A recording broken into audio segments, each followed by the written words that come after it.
Good morning. I will now call the October 19th, 2021 San Diego County Board of Supervisors regular meeting to order. I'll ask the clerk to call the roll. Thank you. Supervisor Anderson. Supervisor Lawson-Remer. Here. Supervisor Desmond. Here. Vice Chair Vargas. Chair Fletcher. Fletcher here. We will begin with the invocation. The invocation will be delivered by Rabbi Lori Koski, CEO of San Diego Continuing Education Foundation. And I would like to welcome our dear friend, Rabbi Lori, to the podium to lead us in the invocation this morning. Please rise.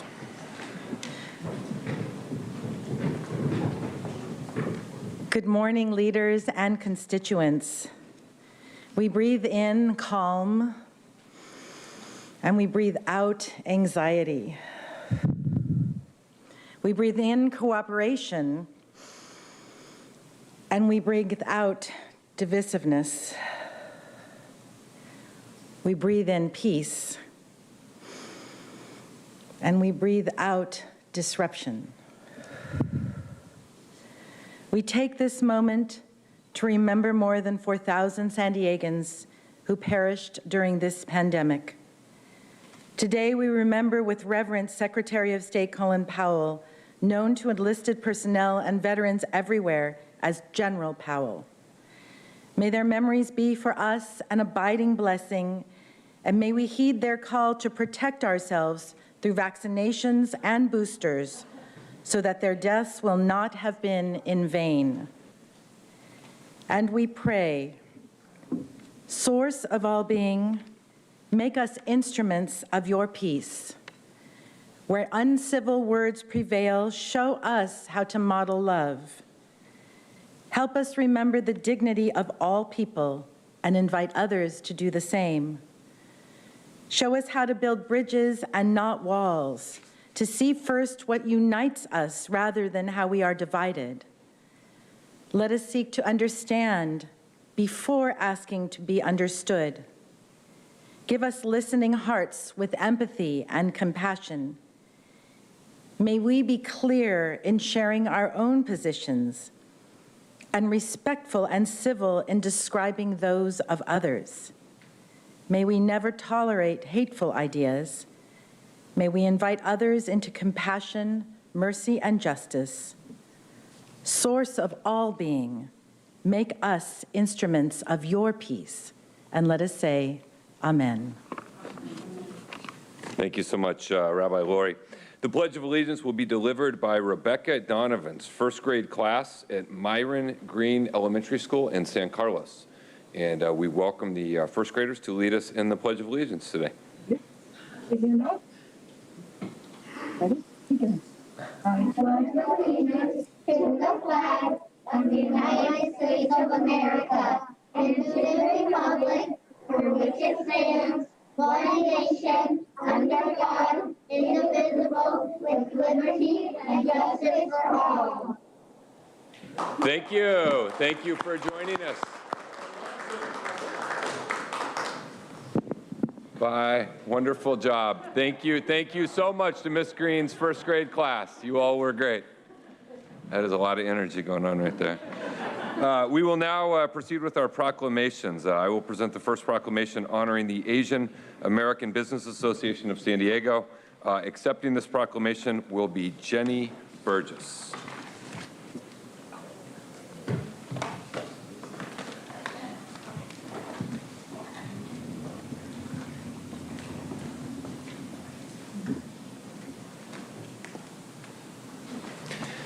Today, I'm proud to recognize an organization that contributes so much to our county, the Asian Business Association of San Diego. They represent an impressive 30,000 Asian-owned businesses countywide throughout San Diego. In 2010, the County of San Diego adopted the Live Well San Diego vision to help us meet the goal of safe, healthy, and thriving communities. And the Asian Business Association of San Diego is an example of the exceptional Live Well San Diego partner. Economic development is one important piece of the Live Well vision, and in San Diego County, we are committed to ensuring our economic development work is truly inclusive, that we have a qualified, diversified workforce, and the Asian Business Association San Diego is a tremendous partner. They provide education workshops, technical assistance, business mentorship, advocacy, access to capital, and so much more to the Asian Pacific Islander-owned businesses throughout San Diego County. The period since March 2020 has been so challenging and difficult for so many small businesses, and the Asian Business Association of San Diego has assisted thousands of minority-owned small businesses right here in San Diego in receiving COVID-19 disaster relief funds. They've helped guide them through difficult periods of time. They've helped interpret public health orders. They've helped advise and guide the county on things that we are doing. And I'm so grateful for the work, for the partnership, for the assistance, for the patience, and for everything that has gone into what we've endured. It's been a very long 2.5 years, but we're going to be all right. We're going to get through this, and we're going to make it through in a positive way. And so we look forward to our continued partnership and work. Appreciate everything that you do, and it is my distinct privilege on behalf of the entire Board of Supervisors to declare October 19th, 2021, Asian Business Association of San Diego Live Well Day throughout our county. And here to accept the proclamation and share a few words with us is their chair, Jenny Burgess. Jenny?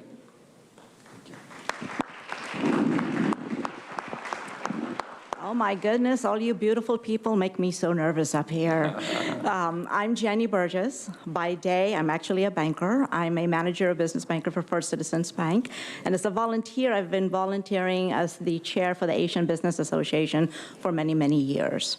So this proclamation is really a testament, an honor, really, to the collaborative efforts that we have had for many years that started a long, long time ago with the supervisors. So to all of you, I thank you. Thank you. Because with your help, by helping us out, we're able to create programs and deliveries to really help the API community. And some of those deliveries are really programs that was created well before even the pandemic. And so when the pandemic hit, although we weren't truly prepared, but then again, who really was, we at least had a program that we were able to provide to the API community that helped them access the PPP loans and also helped them access the county. The Board of Supervisors had a grant program. Okay, so it allowed them to be able to access this grant program. But you know, if you just allow me to tell you a really neat little story about Michelle. So Michelle is an Asian business owner who owned a nail salon in the Convoy district. So it's a place that I've actually used their services for many years. So as she was about to close her doors, she cried. She told me that there was no way she's going to even be able to reopen. And so when I asked her, did you access the PPP program, and do you even know about the county grant program? You know what she said? She said, I was afraid. I don't think that's for me. I don't know how to go through the program. It's so overwhelming. So I forced her basically to make an appointment with one of the counselors at the ABA office. Since we're also an SBDC, this counselor represented the Small Business Development Center. So through the assistance of this counselor, you know what happened? She got access to the PPP, and she eventually was funded through the county program. So when she reopened her doors, she hugged me, she cried. She just could not believe that she's able to open her doors and continue to put food on the table, not just for her family, but for the family of all her staff. After all, this is the only profession that they really knew. So I told her it's not me you need to thank, but rather the Asian Business Association and the SBDC program and all of you, for allowing her to be able to have that additional funding. So for that, this collaborative efforts that we have had with the county is greatly appreciated. We are honored to be here today. And so thank you to all of you, and thank you to the staff. So make it a great day. Let's take a picture. Come join the picture.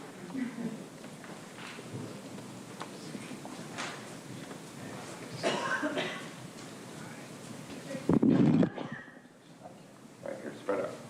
Two over here. There you go.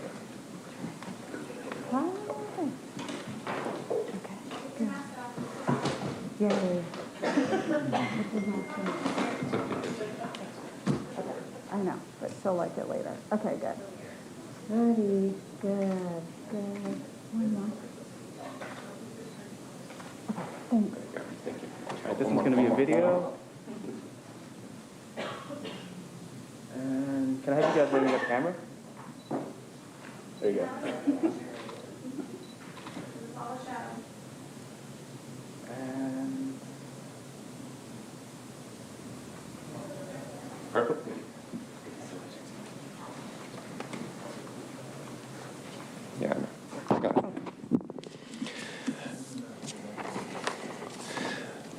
All right, our next proclamation will be given by Supervisor Lawson Reamer, honoring Doug Porter, and accepting this proclamation will be Doug Porter. Supervisor Lawson Reamer.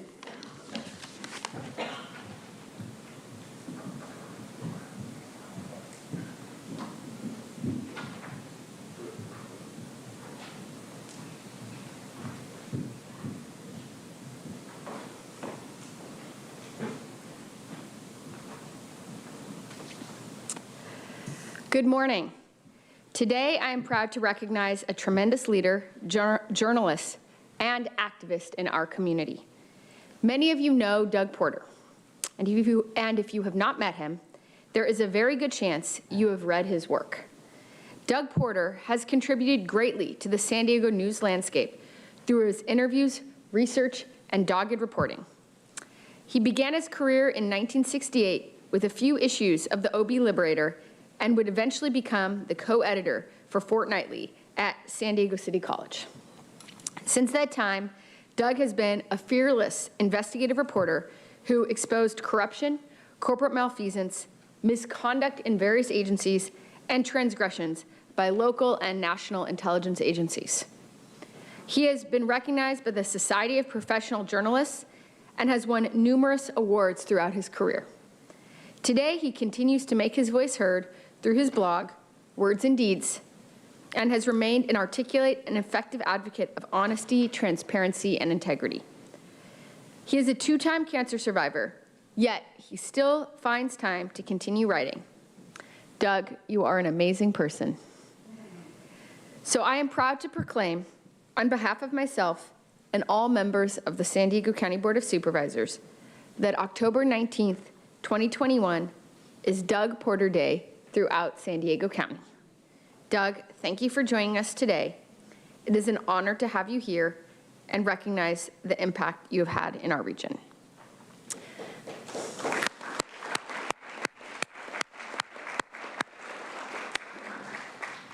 And now I will read some remarks that Doug prepared for me to read on his behalf.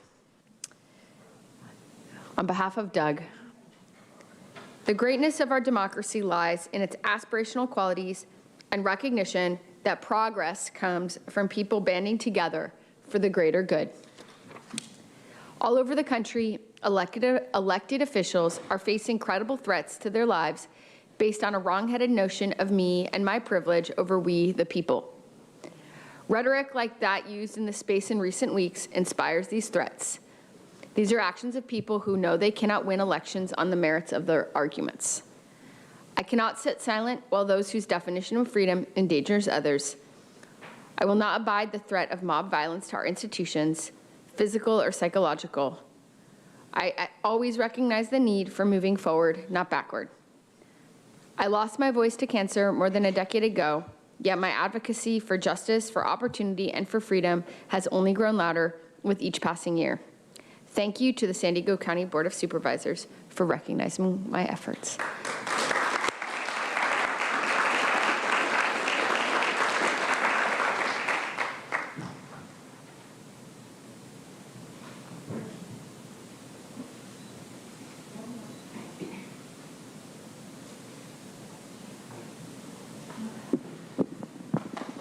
Thank you, Supervisor Lawson Reamer, and thank you, Mr. Porter, for joining us today and for all of your work.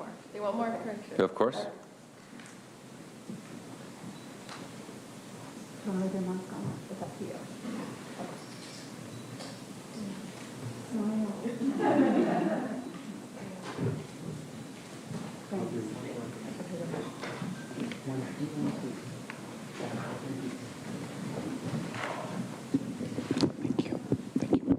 Our next proclamation will be given by Vice Chair Nora Vargas and myself, honoring Pharmacy Month. And accepting the proclamation will be Suzanne Shea from Sharp Healthcare and Sarah Lawrence from UCSD.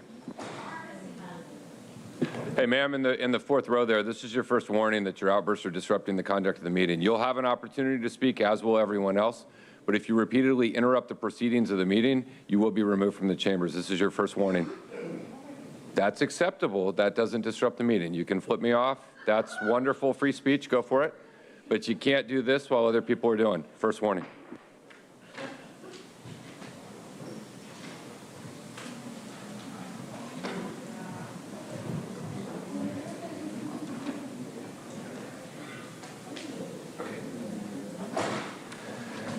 Each October, we recognize the invaluable contributions that pharmacists, pharmacy technicians, and pharmacy staff make to patient care in hospitals, outpatient clinics, skilled nursing facilities, pharmacies, and other healthcare settings. In San Diego County, pharmacists contribute to the Live Well San Diego vision by serving and supporting all segments of the population, regardless of age, race, and socioeconomic status, and helping address a full range of health concerns. This October is more important than ever to recognize the important role that these healthcare workers do. Not just the pharmacists, but the technicians, the staff, every part of the operations of that have played a huge role in helping us in San Diego respond to COVID-19. They have provided testing, they have administered vaccines, including over 1.2 million COVID-19 vaccine doses. They have joined together in mass vaccination sites, in clinics, in outreach, and in-home vaccination efforts, and we are so incredibly grateful to our pharmacy community, and it is a great honor here to join and recognize Pharmacy Month. With that, let me turn it over to Vice Chair Vargas. Thank you, Chair Fletcher. Good morning, everyone. Like Chair Fletcher said, this month we're celebrating the amazing contributions that our pharmacists in our community, in our county, bring to the health of our communities. This past year, the role that all of you have played, continue to play in our recovery from the pandemic has never been more crucial and more heroic. Many of you have worked very long hours and assisted countless residents during some very difficult times. I know sometimes people were waiting in line for hours, like trying to get their vaccines and in different locations, and heard a lot of stories. So I just want to say that we're really grateful because most of you not only performed your general duties, but also administered thousands of COVID vaccines and tests, helping our residents and our community stay safe and prevent the spread. You have patience and provide guidance from thousands of San Diegans each day behind the scenes in the healthcare industry, but your work does not go unnoticed. We greatly appreciate each of you for your commitment to patient care and the overall well-being and health of our community. Your contributions directly align with the Live Well vision in San Diego County. You truly are the unsung heroes, and that is why I'm honored to present this proclamation along with Chair Fletcher. Happy October American Pharmacist Month.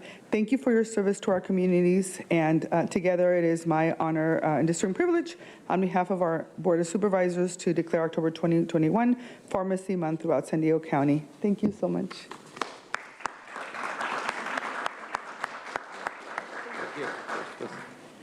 Well, on behalf of all pharmacists in San Diego, I'm very proud to help accept this proclamation.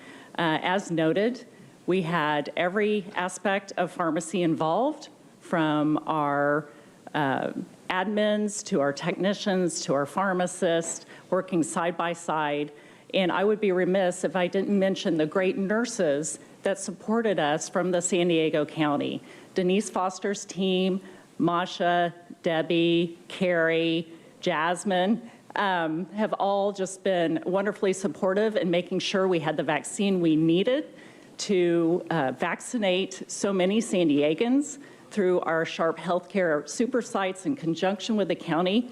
I'm very proud to say we vaccinated over 600,000, or we gave over 600,000 doses. So, thank you. And many of those were given. Excuse me. Yep. Yeah, thank you, ma'am. In the 1, 2, 3, 4, 5, this is your first warning. Your conduct is disrupting the functioning of the meeting. You've been warned. I'm sorry for the interruption. Please continue. All right. So we are very proud as pharmacists to be involved from distribution, counting every single dose, and administration. And we are thankful to the State Board of Pharmacy and to our organizations that help support the waivers that enabled our interns and students to be involved as well. So thank you very much, and we're proud to be part of keeping San Diego healthy. Thank you.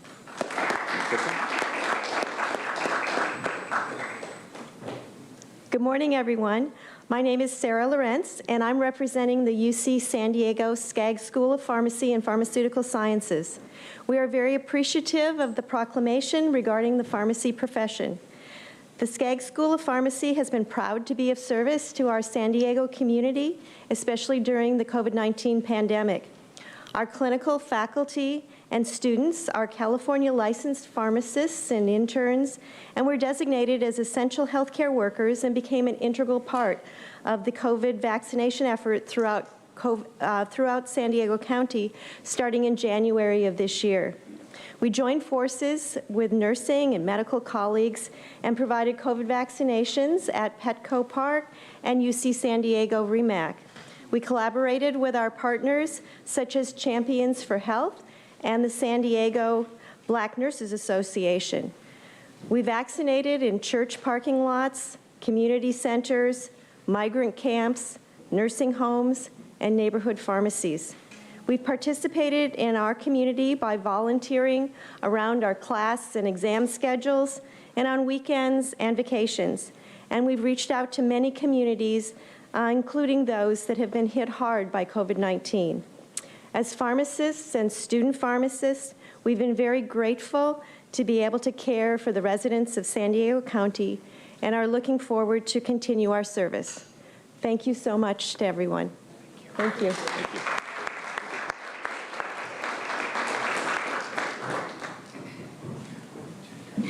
Oh, yes. Bring everybody. Okay.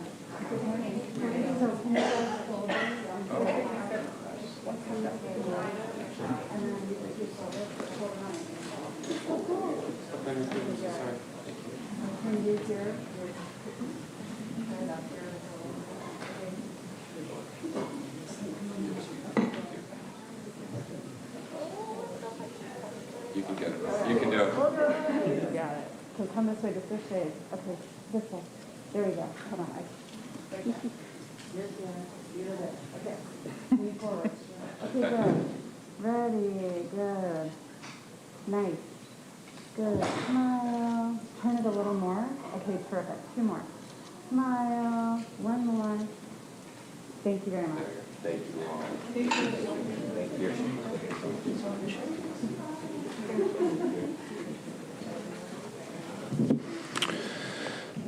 Our final proclamation today will be honoring County of San Diego Filipino Employee Association and will be presented by Vice Chair Nora Vargas. Thank you, Chair Fletcher. Today, I am so honored to be joined by our County of San Diego Filipino American Employees Association. Come on over, ladies. In honor of Filipino American History Month and recognizing the outstanding contributions of Filipino Americans across our country and throughout San Diego County. The observation of Filipino American History Month commemorates the first recorded presence of Filipinos in the continental USA when Spanish galleons crossed the Pacific between the Philippines and Mexico during the 16th century, landing in what is now known as Morro Bay on October 18, 1587. Today, more than 4 million Filipinos live in the United States, and according to a report from the Pew Research Center, Filipino Americans are the second largest Asian American group in the nation and third largest ethnic group in California. Each year, Filipino American History Month is recognized with a special theme. This year's theme is 50 years since the first Young Filipino People's Far West Convention, when more than 300 young Filipino Americans participated in the first Young Filipino People's Far West Convention at Seattle University in 1971, sparking the beginning of the Filipino American movement. The United States Congress first recognized October as Filipino American History Month in 2009. And also, I want to recognize the members so today it's an honor for me not only to recognize our Filipino community. I have one of the largest Filipino communities in District 1. I'm very proud to represent them. But today I'm also very honored to recognize the members of our County of San Diego Filipino American Employees Association for all of their contributions to the county and for advancing the important civic work that we do to elevate our region. Today, hereby, we declare October 25th, 2021 as Filipino American History Month and Day throughout San Diego County. And so I am having here both Jocelyn Wong, President of the County San Diego Filipino American Association, to accept this proclamation. Thank you so much. There you go. Thank you. Thank you, Vice Chair Vargas, for presenting this proclamation in celebration of the Filipino History Month. On behalf of the County of San Diego Filipino American Employee Association, we would like to thank the Board of Supervisors, Ms. Helen Robbins-Meyer, our CEO, and Claudia Silva for always supporting not just our organization, but all of the employee resource group for the County of San Diego. The Filipino American Employee Association strives to strengthen cultural awareness in San Diego County. We will continue to promote and support professional development for all county employees, and will continue to give back to the community. Again, thank you for your support. Do you want to say it? Oh, no. Okay, good. Listen.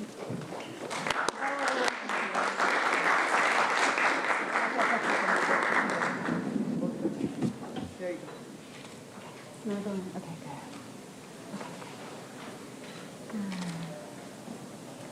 good. One more, turn it sideways. There you go. Okay, good. Okay, good, thanks.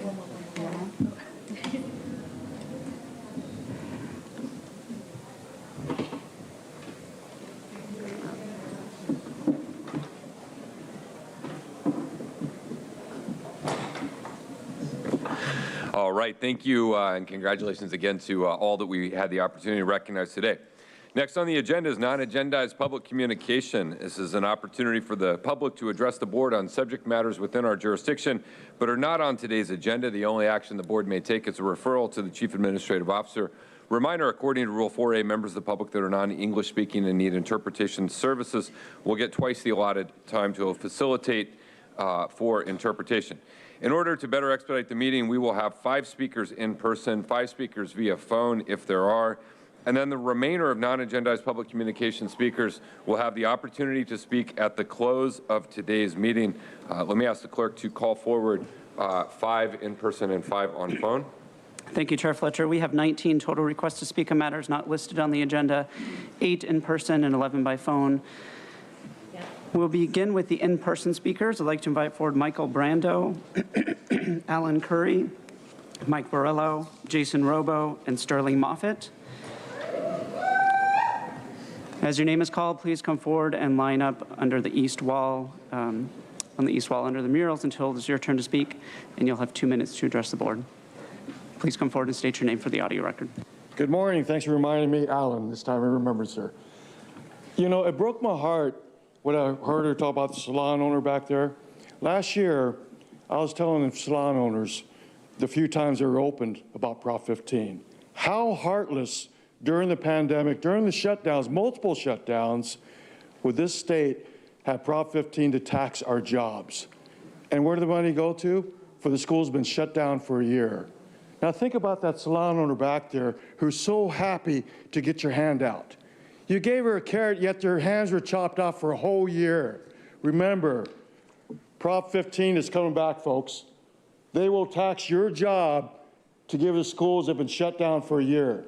How heartless can that be to actually kill jobs and give them a little piece of carrot? So here's a PPE. No, when I went around the salon and warning people about this, I saw people dedicated, working, and proud of what they're doing. I sat next to a 92-year-old woman. Yes, she was at risk, but she was her 92-year-old. She wanted to get a perm. She was sitting there next to me waiting for the perm to dry. But that was something she deserved. That's something she wanted, her freedom. And yet you're going to take it away when you're coming out with these vaccination cards? Please don't do that. Do not do that, because these businesses have been suffered long enough. It would be heartless to do that and have them shut down again to say, I'm sorry, I've known you for 20 years as a customer, and now you cannot be in my restaurant. Think about that salon owner right there, because these PPEs is not the way to handle it. The way you handle it through freedom and let these people do what they are so proud of doing. That woman should never have cried like that. Thank you so much.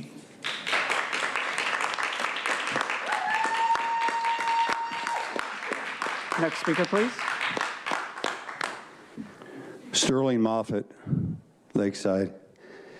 I was in a couple weeks ago, and I was telling you about how I felt my rights were getting taken away around the hospitals, not being able to go in with my family, friends, loved ones. Because of my vaccination status, I was not allowed in. Well, here it is.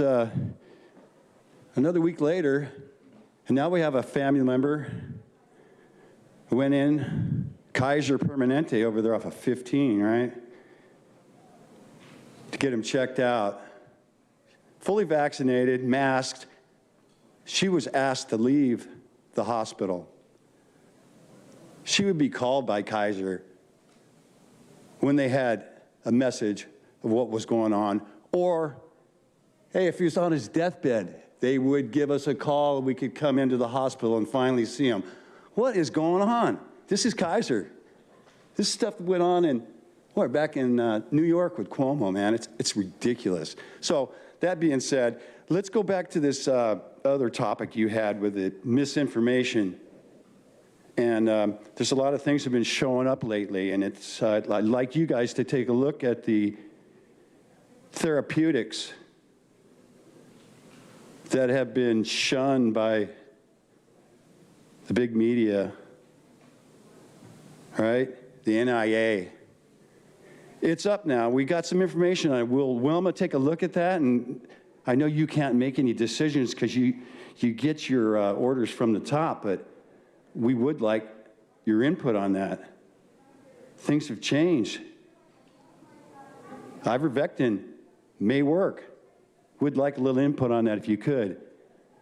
Now, next, are you guys ever going to take a look around and see what's really going on in this country? We talk a lot proclamations Thank and you, whatnot. Sir. Next speaker, please. Thank you. Next speaker, please. Thank you.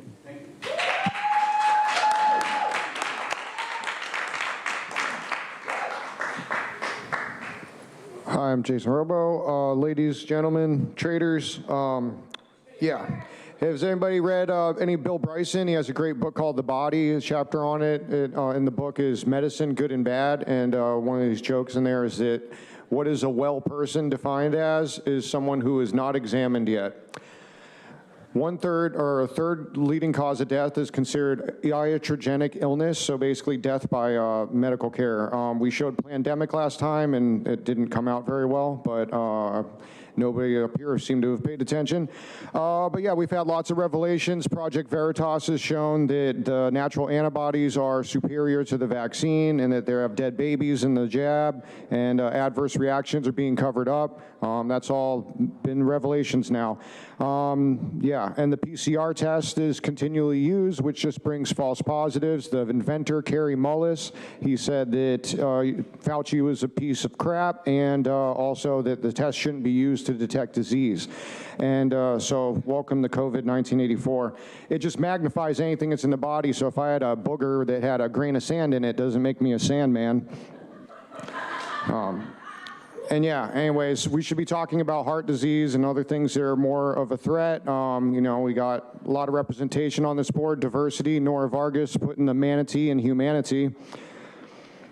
Yeah, and yeah, take a hike. That'll do you some good. Use it or lose it. Diabetes, you might lose your foot eventually. And that's disgusting too that you were honored to give $9 million for obesity. That's pretty hypocritical. Anyways, we should tell people to grow food, to exercise, get vitamin D. The sun actually is too low on the horizon or the atmosphere, so you have to take a supplement now. You need 7 to 9 hours of sleep. Melatonin should be in mind, and cortisol should be lowered. And turn off your TV. You'll save some money, actually. And anyways, take care of yourself, because these guys won't. Thank you. Next speaker, please.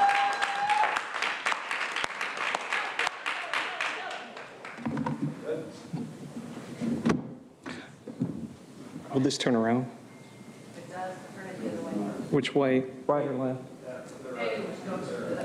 Well, it's locked. I'm not going to waste my time. I wanted to turn around because all of you do not represent the people. Sir, you represent the oh, my name's Michael. Thank you. You represent the corporation of the county of San Diego, and you know it.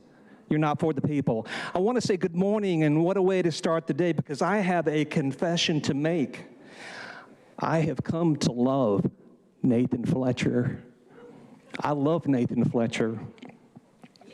I love this version of Nathan Fletcher, not what he does, yet this version of him. How is that? Why is that? Because of the heart of God. The heart of God in the divine's permissive will, not perfect will, yet permissive will, has allowed Nathan's presence to be a catalyst for many a man, woman, and child in San Diego County to awaken. To awaken to what? To awaken to their God-given heart and God-given spirit. This is a gift. And that awakening, the great spiritual reset, is growing larger and stronger. This is a gift. This is something about which to be grateful. All the people that aren't here today, I know you're watching. Thank you, San Diegans, for standing up for truth. And thank you to all around the land, near and abroad, for making truth, freedom, body autonomy, and body sovereignty true concepts to esteem and celebrate, not the fake, fictitious idea of public health or population health, ideas that only exist in the mind of the imagination. We have things to truly be grateful for, and I want to celebrate that today. May everyone be blessed, including you, Nathan.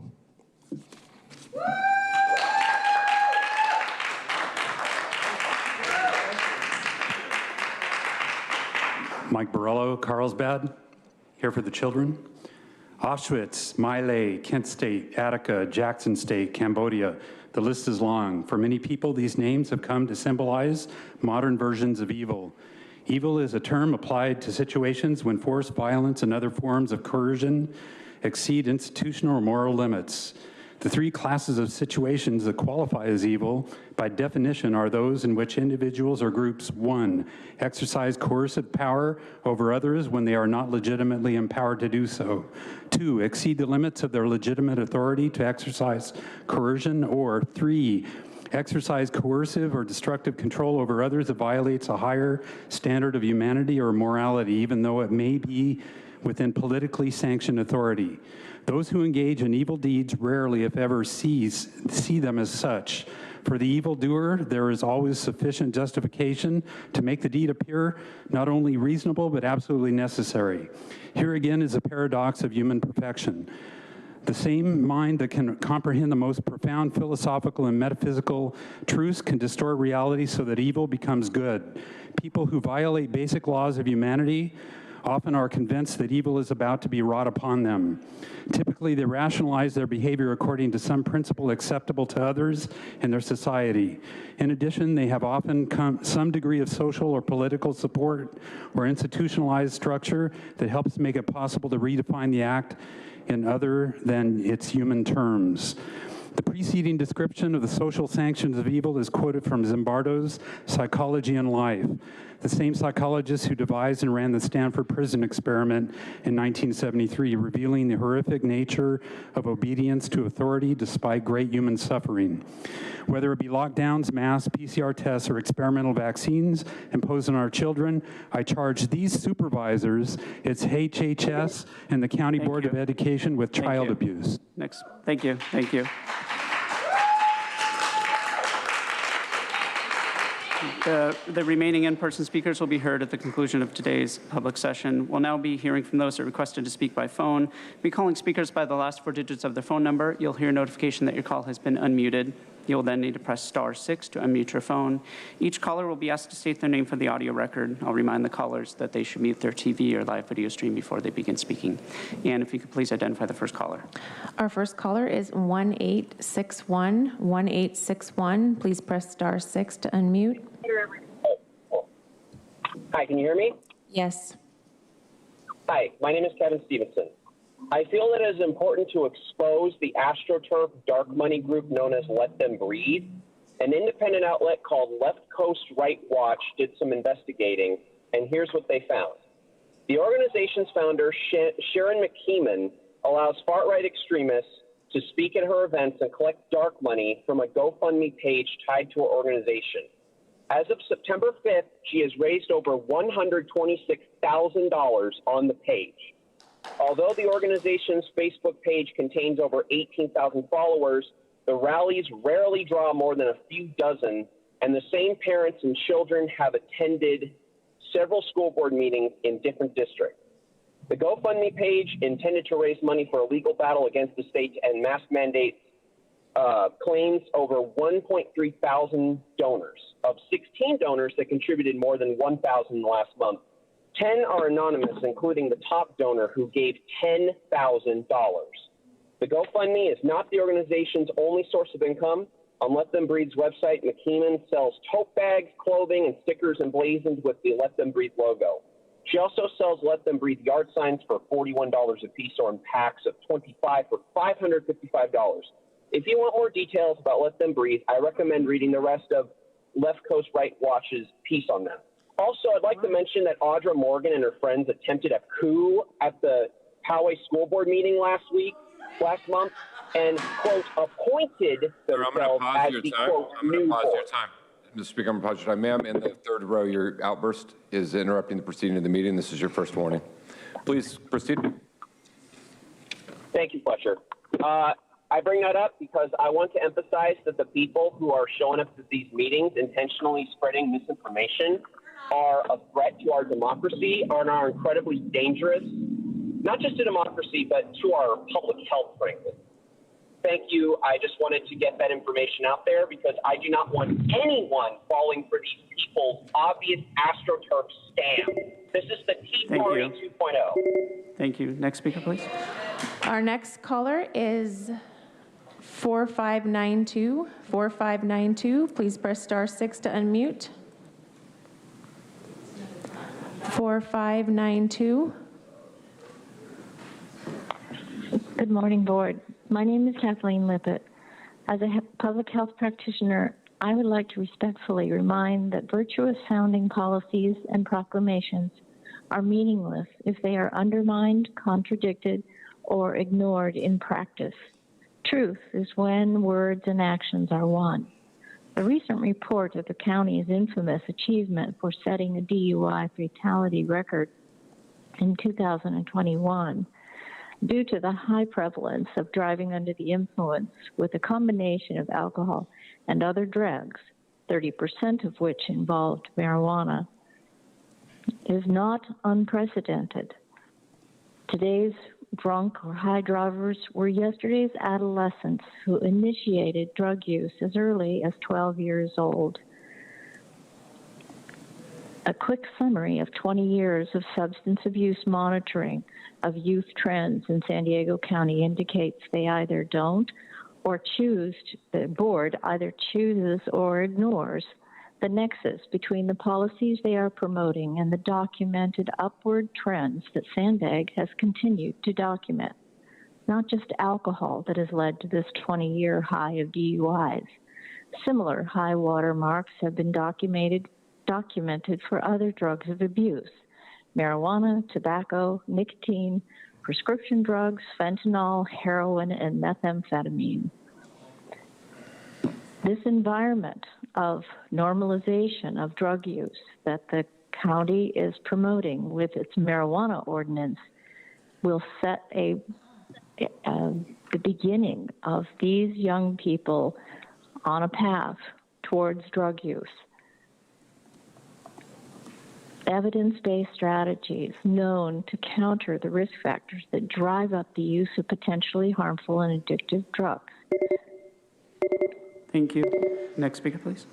Our next speaker is 6598. 6598, please press *6 to unmute. Good morning, Board of Supervisors. Ann Riddle here, District 3. I wanted to thank the county for its long-running It's Up to Us program and its accompanying training, QPR, Question, Persuade, Refer, regarding the prevention and intervention of suicide and suicidal ideation. You also mentioned this later in item 2 regarding a more focused fentanyl education program for our young people, which we as parents also applaud. What I wanted to tell you as a parent advocate is that your program, QPR, has had a lot of success within the parent community. And in fact, in District 3, we will be having a PTA leaders QPR training on November 12th. And we'll continue bringing that program to parents as new generations of parents concerned. This item is of personal concern to me, the opportunity for us all to learn about helping prevent and intervene with our loved ones who are considering suicide, because this is a problem that's been close to our family while we've watched how immobilized he has been from his mental health issues. However, his mental health issues began when he was 17 with his marijuana use. So I continue to watch what goes on at Board of Supervisors regarding the enabling of marijuana use and particularly normalization with spreading more marijuana businesses. And I find it frightening. Anyone who's had a loved one who has experienced depressive anxiety with an accompanying psychotic break due again to their marijuana use knows that marijuana of today is so highly concentrated that we need to take careful consideration of anything that would bring more marijuana to our county. Thank you. Next speaker, please. Our next speaker is 7159. 7159, please press *6 to unmute. Good morning, Board of Supervisors. My name is Mark Wilcox. As a parent, I would like to bring my concern to your attention regarding the increasing availability of young people to purchase Delta 8 products from gas stations and vape stores. In 2018, when the National Farm Bill defined marijuana that was less than 3% THC as hemp, and which could be grown without regulation by counties, it led to the rise of a hemp-derived cannabinoids issue. The more notorious one is the Delta 8 THC, while Delta 9 THC is the pot we all know that has escalated in THC concentration over the years. Last month, the Centers for Disease Control and Prevention issued its first health advisory on Delta 8 THC because of a rise in reported adverse events, including hospitalizations. The reason, like Delta 9 THC, the main psychoactive compound in marijuana, Delta 8 THC, also produces a high, although it's milder and shorter lasting. The questions I have for the Board of Supervisor and staff are, how many and where in the county of San Diego are the hemp farms, and how big are they? Are they indoor or outdoor? What do we know about the cultivators? The high that people get from Delta 8 presents a dilemma for regulators, and even bigger problem for parents and their youth. This begs the question, why move forward to more normalization of pot by increasing the number of marijuana businesses and their products when we don't have a handle on our youth's unfettered access to these Delta 8 products? Please do the right thing and limit the proliferation of this drug. Thank you. Thank you. Our next speaker is 2153. 2153, please press *6 to unmute. 2153, please press *6 to unmute.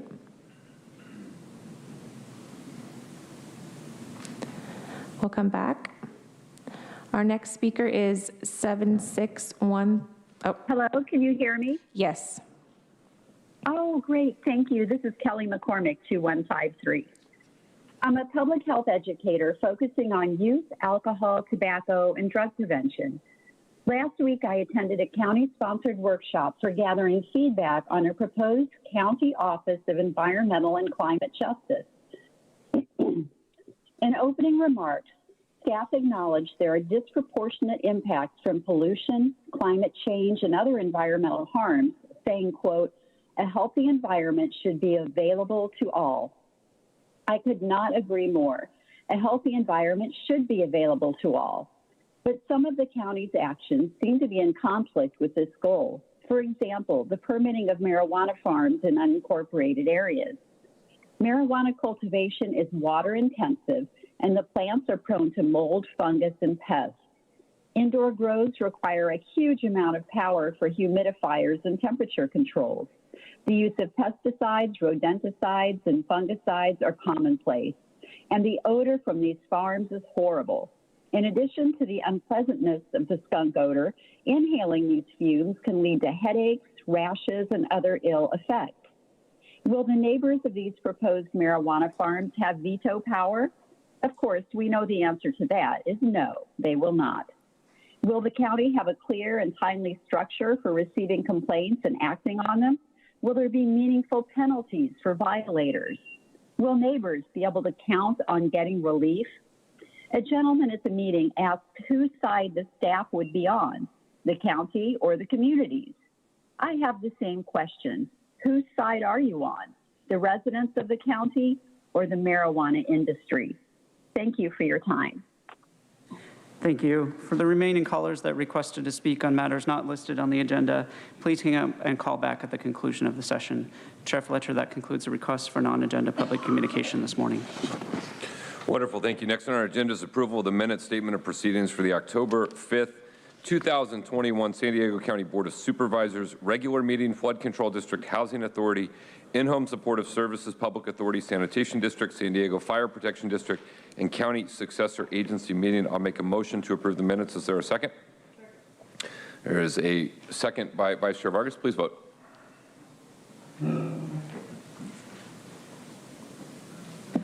Chair Fletcher, that motion passes unanimously with all supervisors being present and voting aye. We'll now proceed with the formation of our consent agenda. I'll ask the clerk if there are any items the public wishes pulled for discussion today. Thank you, Chair Fletcher.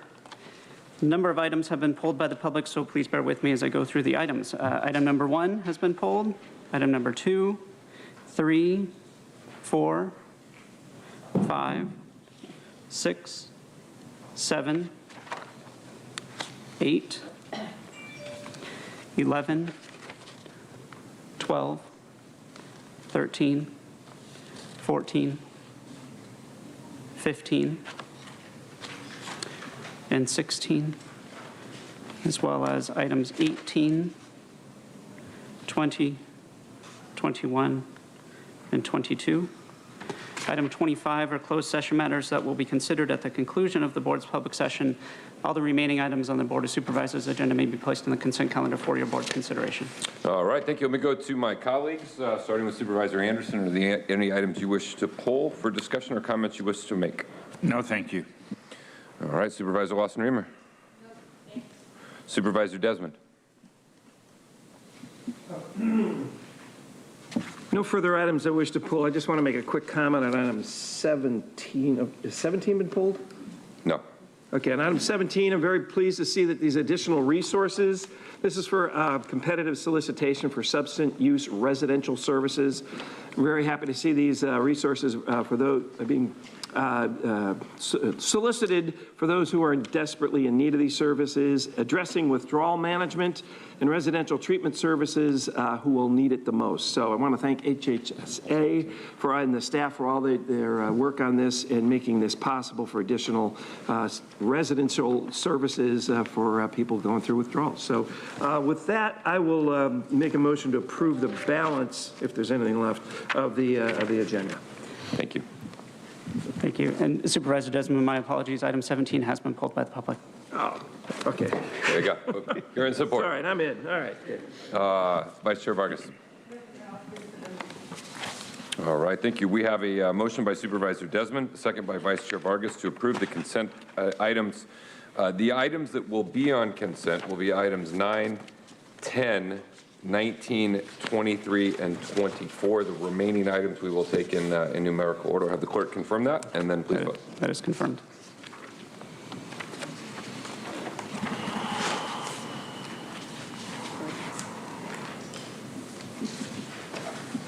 Chair Fletcher, that motion passes unanimously with all supervisors being present and voting aye. All right, we'll begin with agenda item number 1, taking ghost guns off our street and disrupting the cycle of violence afflicting our communities. So the board letter brought forward by myself and Supervisor Lawson-Remer. I'm proud to bring this action forward to do what we can to try and reduce the epidemic of gun violence and promote common sense gun safety legislation here in San Diego County. We're really taking this action on behalf of so many of the community partners who have been fighting against gun violence for years, those who weighed in on these necessary and needed steps. And we're really learning from some of the pioneering work of our city attorney, Mara Elliott, and city council member Monty Von Wilpert for the work that they have done. Working with their offices and with our community leaders, we are bringing forward these efforts to put a greater emphasis on gun safety, on gun violence prevention, doing things like taking untraceable ghost guns off the street, implementing safe storage requirements, and creating community-based gun violence prevention. When untraceable ghost guns get into the wrong hands, the effects are devastating, and we want to do what we can to prevent it. According to San Diego Sheriff Bill Gore, he reports seizing 36 non-serialized guns in 2019, having that more than double to 70 in 2020, and then almost double again just through July of this year and the first half of the year. In the first 6 months of this year, we are at almost double the number of the entirety of last year. And so because of this, guns without a serial number are a clear and present danger that is impacting our community. And so the actions we're taking today will certainly help, again, following the lead of the city of San Diego, with particular appreciation to Councilmember Monty Von Wilpert. In addition to update definitions regarding firearms to define ghost guns for parts and unserialized parts and guns, we're working to prohibit the distribution of parts without serial numbers, prohibit 3D printing of firearms or parts. In addition to those efforts, the policy will make it a requirement that gun owners adhere to safely storing their firearms. For those that are unfamiliar, safe storage ordinances require firearms in a home to be disabled with the trigger lock or stored in a safe or a locked box, again, mirroring the actions that Mara Elliott led at the City of San Diego. And then finally, this policy will establish community-based gun violence prevention programs, direct result of feedback we've heard from many of the community leaders who have been involved. Again, nothing we do will remove all evil or danger from society, but we have an opportunity to take some common sense step forward that can protect our community. I'm pleased to bring this forward, and we'll make a motion to approve. Let me go to my colleague, Supervisor Lawson Reamer, and then we'll go to the public speakers. Thank you so much, Chair Fletcher. I would happy to second that motion. It's an honor to join Chair Fletcher in this action today. I also would like to thank San Diego City Attorney Mara Elliott and City Council Member Monty Von Wilpert. This vote today is built on the gun safety measures they have already enacted at the City of San Diego. We are all heartbroken by the constant drumbeat of mass shootings. Ghost guns have only made that drumbeat grow louder, silencing the voices of too many victims. But instead of becoming numb, we have the power to do something about it. Concerned Americans across the nation are demanding change to stop the spread of these untraceable weapons. With this vote, San Diego County can do more than call for change. We can make change. The protections up for a vote today are common sense and will save lives. They will target those who manufacture untraceable ghost guns, helping to make sure these weapons do not fall into the wrong hands. And this action today will make much-needed investments in communities impacted by gun violence. I'm bringing forward this item both as a county supervisor and as a parent. As the mother of a toddler, I do not want a future where she has to practice active shooter drills, a future where I live in dread of a text message saying her school is on lockdown. And I know countless parents out there feel the same. So I'm proud to bring this item forward to protect our families and our communities. Thank you. All right, thank you. We'll now go to the public speakers on this item. Thank you, Chair Fletcher. We have 15 requests to speak on this item, 1 group presentation, 4 in person, and 11 by phone. Also note for the record that we have 195 e-comments on this item, 112 in favor and 72 in opposition. We'll begin with the group presentation in opposition. There are 3 individuals in this group. As I call your name, please come forward and identify yourself at the podium. Mike Borello, Jason Robo, and we have a slip for Nathan Fletcher. Yeah, I'm going to decline to be a part of a group presentation. I don't need to do that, so I don't believe this is a group presentation any longer, as there's only 2 members of the public who submitted a valid speaker slip. No. We're getting ridiculous now. You can put your name, but you can't put my name. No. That's what you put. So we will hear from the two speakers. We will hear from the two speakers who actually submitted their actual name and want to speak. Those two speakers, you'll have 2 minutes each. Please come to the podium. Two speakers, please come before the podium. The name says Nathan Fletcher. That's my name. I'm declining to public speak. The two speakers, please come forward at this time, or you will forfeit your time. Please call the names of the two speakers. Mike Borello and Jason Robo. Mike Borello, you have 2 minutes to speak. Come to the podium, or you'll forfeit your time. Okay, we're going to start your time. Mike Borello, your time has started.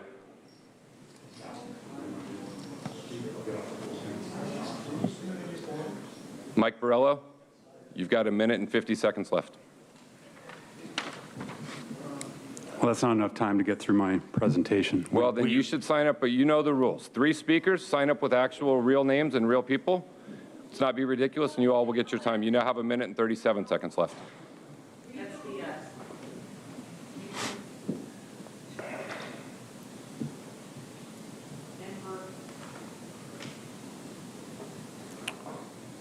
Minute and 20 seconds. I actually experienced a lockdown in our community years back at Kelly Hill Elementary School in Carlsbad. The shooter that came in, he did have guns, and there was a child that was injured, shot in the wrist. But the shooter also came in with cans of gasoline. So the thing here is that you're whittling away at our constitutional rights, our Second Amendment constitutional rights, little by little. And people are always going to find other means to commit evil and violence against other people. And if you remove guns from society, and that's really what this is all about, America's under socialist pressure now, communism, Marxism, and the goal is to remove guns from all people so that they cannot stand against the government. What's the matter, Nathan? That wants to oppress them. That's what this is all about.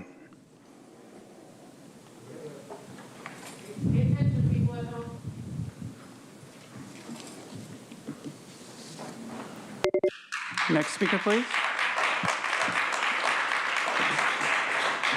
And following this, before the speaker begins, I'll call the additional speakers on this item in person: Alan Curry, Consuelo, Sean Fredrickson, and Child of God. Jason Robo, that was super cheap, Nathan. But yeah, I think it's crazy. You want to shoot people with an untested vaccine. VAERS on CDC's website says 9,000 people died from that. And we showed pandemic last week, or last meeting, and it was proven that this is a 3D printed pandemic by the mass media and big pharma. And no apparently doesn't mean no when it comes to medical tyranny. And Nathan, I'm sure you know about Smedley Butler. I'd love to give you some sodium pentothal and hook you up to a lie detector test and find out if you're, an actual fascist minion, but that's what it seems like the situation is. And the taxation and overregulation of guns is undermining the Second Amendment. They use taxes and stuff to do that before with cannabis and with guns. And yeah, mental health is a major problem. Suicide is in the top 10 causes of death, and people will find another way to kill themselves, but gun violence is pretty minor. And yeah, if we care about people's health, then we would not just like kick them to be pharmaceutical hamster wheel slaves and actually improve their lives. Shutting down small businesses and stuff has also destroyed people's mental health, so they're, I'm sure, happy to ghost themselves with a ghost gun because of your policies, which is insane. And yeah, the jobs and poverty influence the crime rate.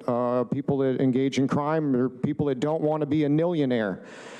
And if you actually paid a living wage, that would also help with, and give people decent jobs would help prevent crime. And yeah, I guess, to solve this, are you going to tell people to wear cloth bulletproof vests? Is that going to protect everybody? But yeah, these components are just trying to control our parts. Yeah. Tara is, I just would call you Lemur for short because you're a globalist monkey minion. And this is getting your foot in the door to curb stomp our Second Amendment and this tyranny. Thank you. Next speaker, please.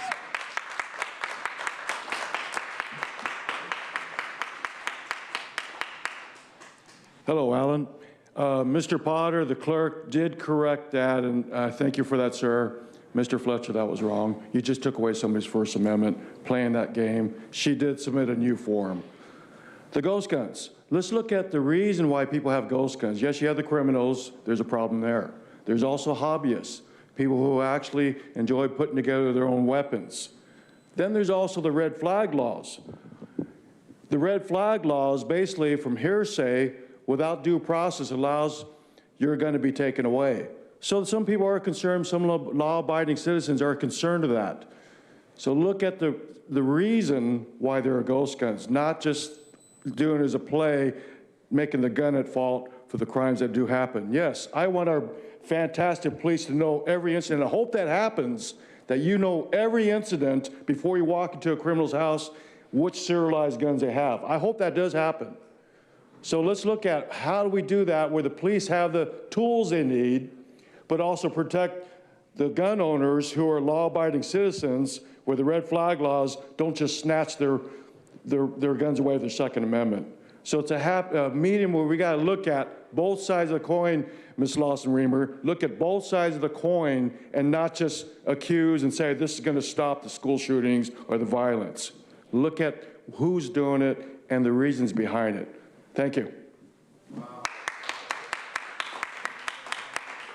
Next speaker, please. Consuelo Henkin. First off, I just wanted to say that it's never easy to come up here. Been coming here for weeks, and I just wanted to tell you guys, everybody who does come here week after week, you are amazing. Your words are falling on deaf ears, unfortunately, but you guys are amazing, and it's an honor. It's an honor to fight side by side with all of you. Okay, with that being said, the guns. Okay, so we throw weekly protests twice a week on behalf of law enforcement, sheriff, fire, and PD. And, you know, it's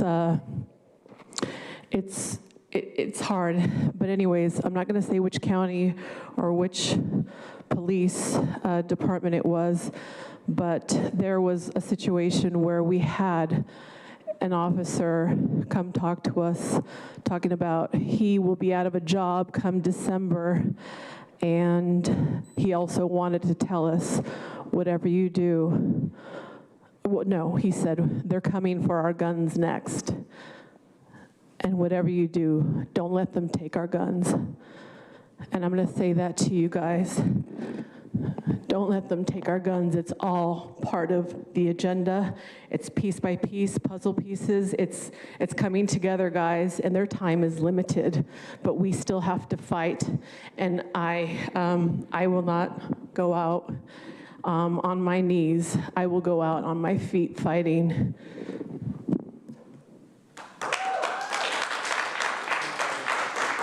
Next speaker, please. All right, here we go. My name is Sean Fredrickson. Good afternoon. This board, led by Democrat Nathan Fletcher, has done a superb job of focusing his attention and leading these thoughtless women on non-existent issues to distract the public from real issues.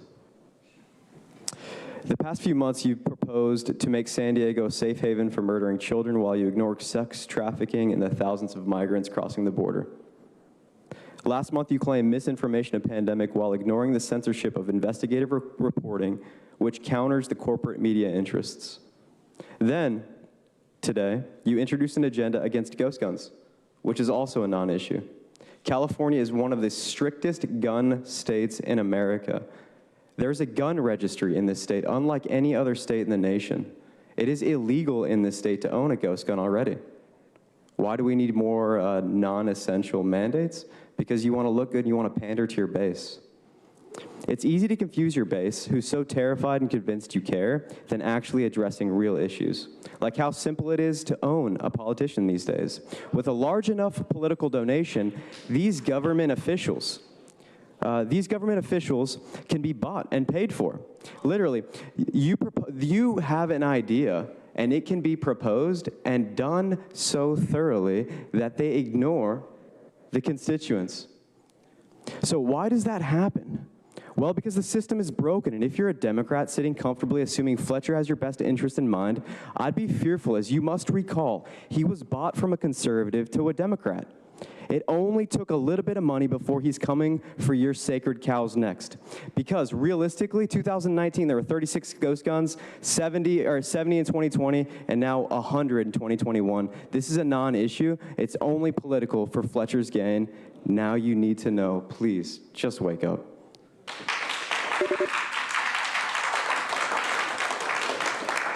Next speaker, please. You may refer to me as a child of God. It is important that you begin to comprehend how our language has been used as a tool against us. Begin to look at the definitions of these words etymologically.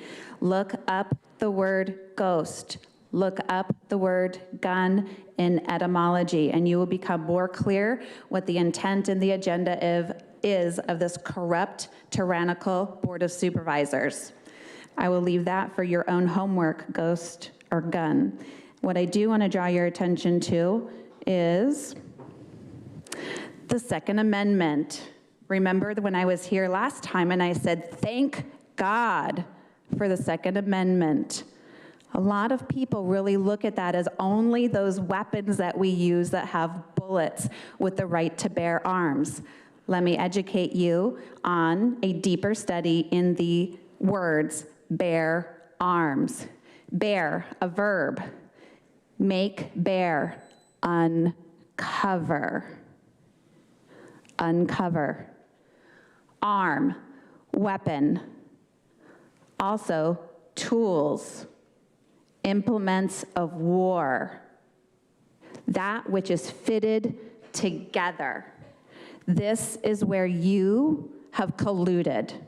The right to bear arms is to uncover how you have fitted together to conspire in an implementation of war. Thank God for the Second Amendment. We are here to uncover you and the wrongs that you are doing in warring against the men and women in San Diego.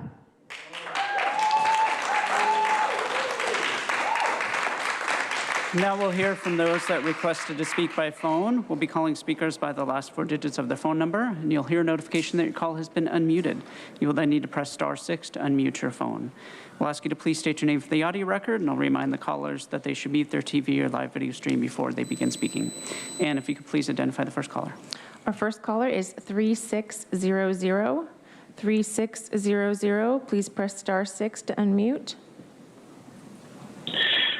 Good morning. My name is Steve Lindley. I have 28 years of law enforcement experience with 10 years of service at the National City Police Department, and I was the chief of the California Department of Justice Bureau of Firearms from 2009 to 2018. I'm here on behalf and representation for the San Diego County chapter of Brady. Ghost guns are rapidly becoming the firearm of choice for criminals throughout California.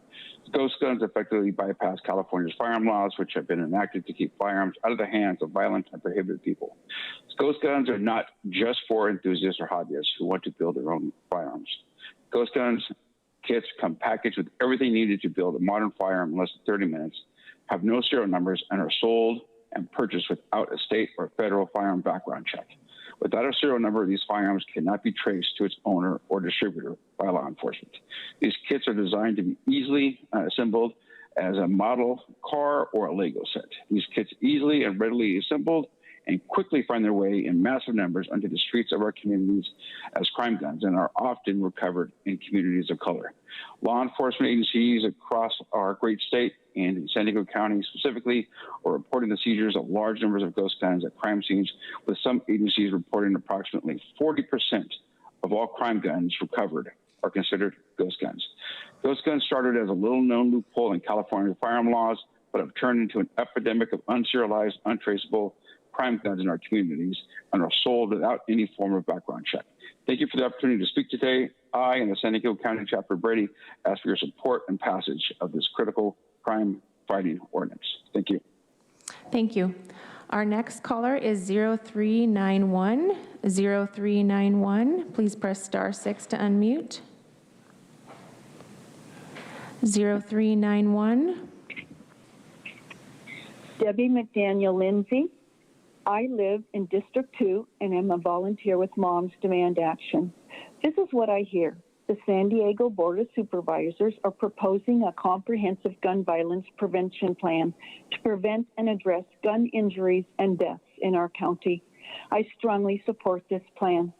Gun deaths, whether from suicide or children getting a hold of a loaded gun that was insecurely stored, or from community violence from interpersonal disputes or gangs, are preventable. The flourishing research at UC Davis and other places are helping guide us as to what works and what does not. Education, gun safety laws regarding secure storage and ghost guns, and funding for evidence-based community intervention and prevention programs will make our county safer. A recent content analysis of news stories from online and print newspapers in California communities by the Berkeley Media Studies Group found that during the 2020-21 period during COVID, 11% of articles covering all types of gun violence discussed prevention. This was up from the initial study back in 2016-17, when only 3% of articles discussed prevention. The implication is that communities are dealing with gun violence, but they are implementing or trying to implement programs to prevent deaths and injuries. There is a message that gun violence is not inevitable.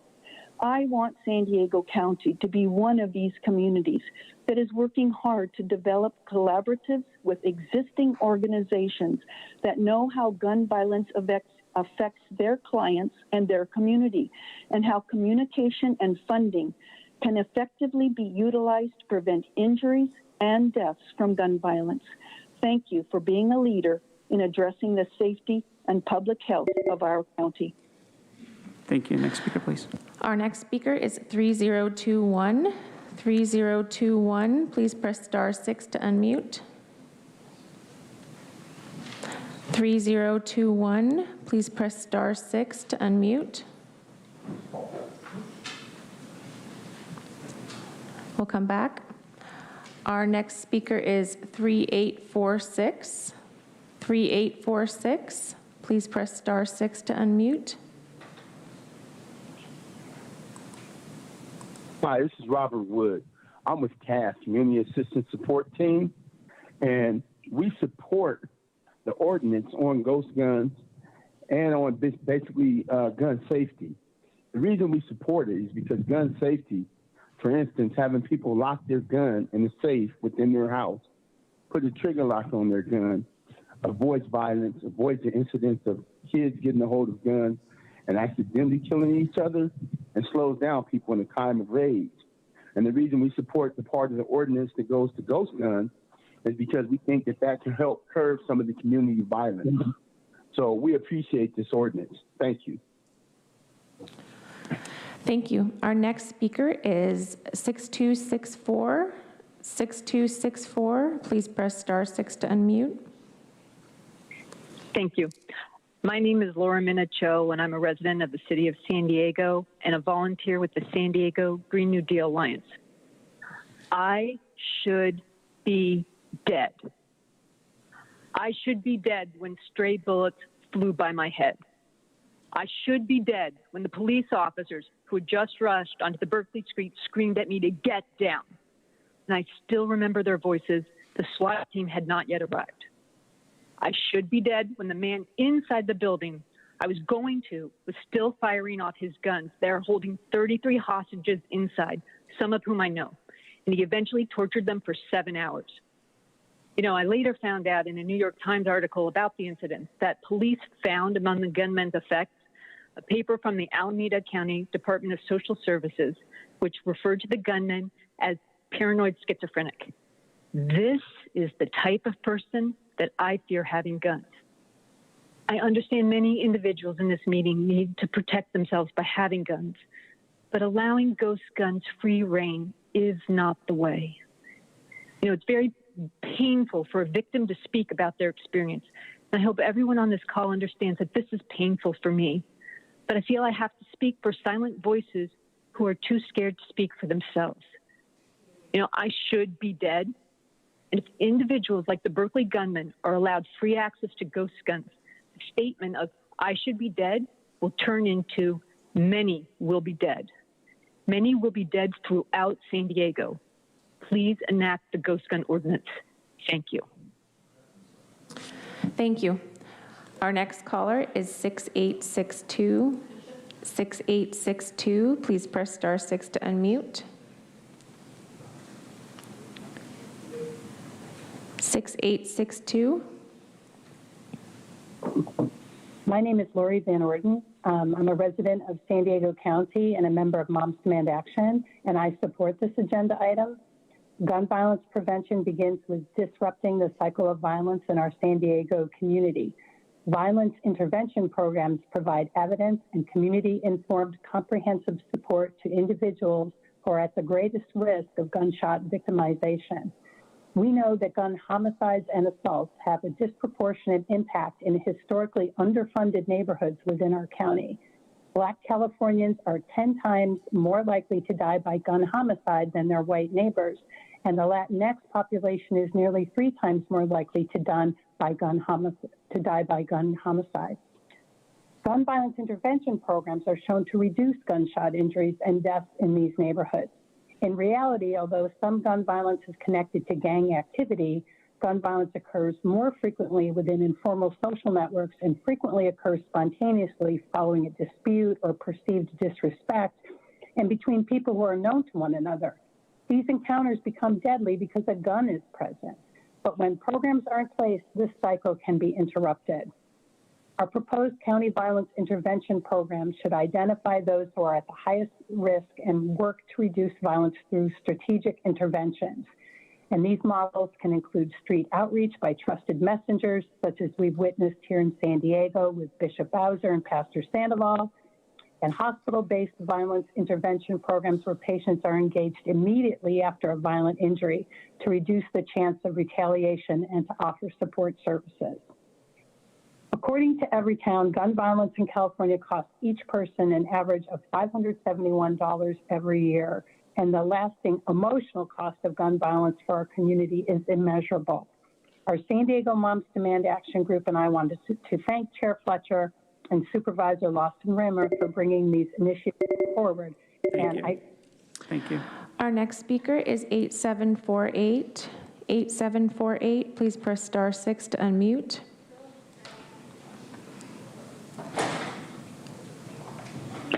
Hi, thank you very much. My name is Allison Anderman. I'm a senior staff attorney and director of local policy for Giffords Law Center to Prevent Gun Violence.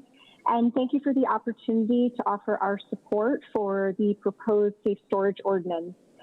So I've been working with jurisdictions in California and around the country to enact safe storage ordinances and statutes since 2014, when the Ninth Circuit dismissed a Second Amendment challenge to San Francisco's safe storage ordinance. Now, in the preceding 8 years, there have been about 40 localities in California that have enacted safe storage. And safe storage ordinances put an affirmative duty on a gun owner to make sure that the gun is safely stored following certain reasonable measures so that it's not accessible to any unauthorized person.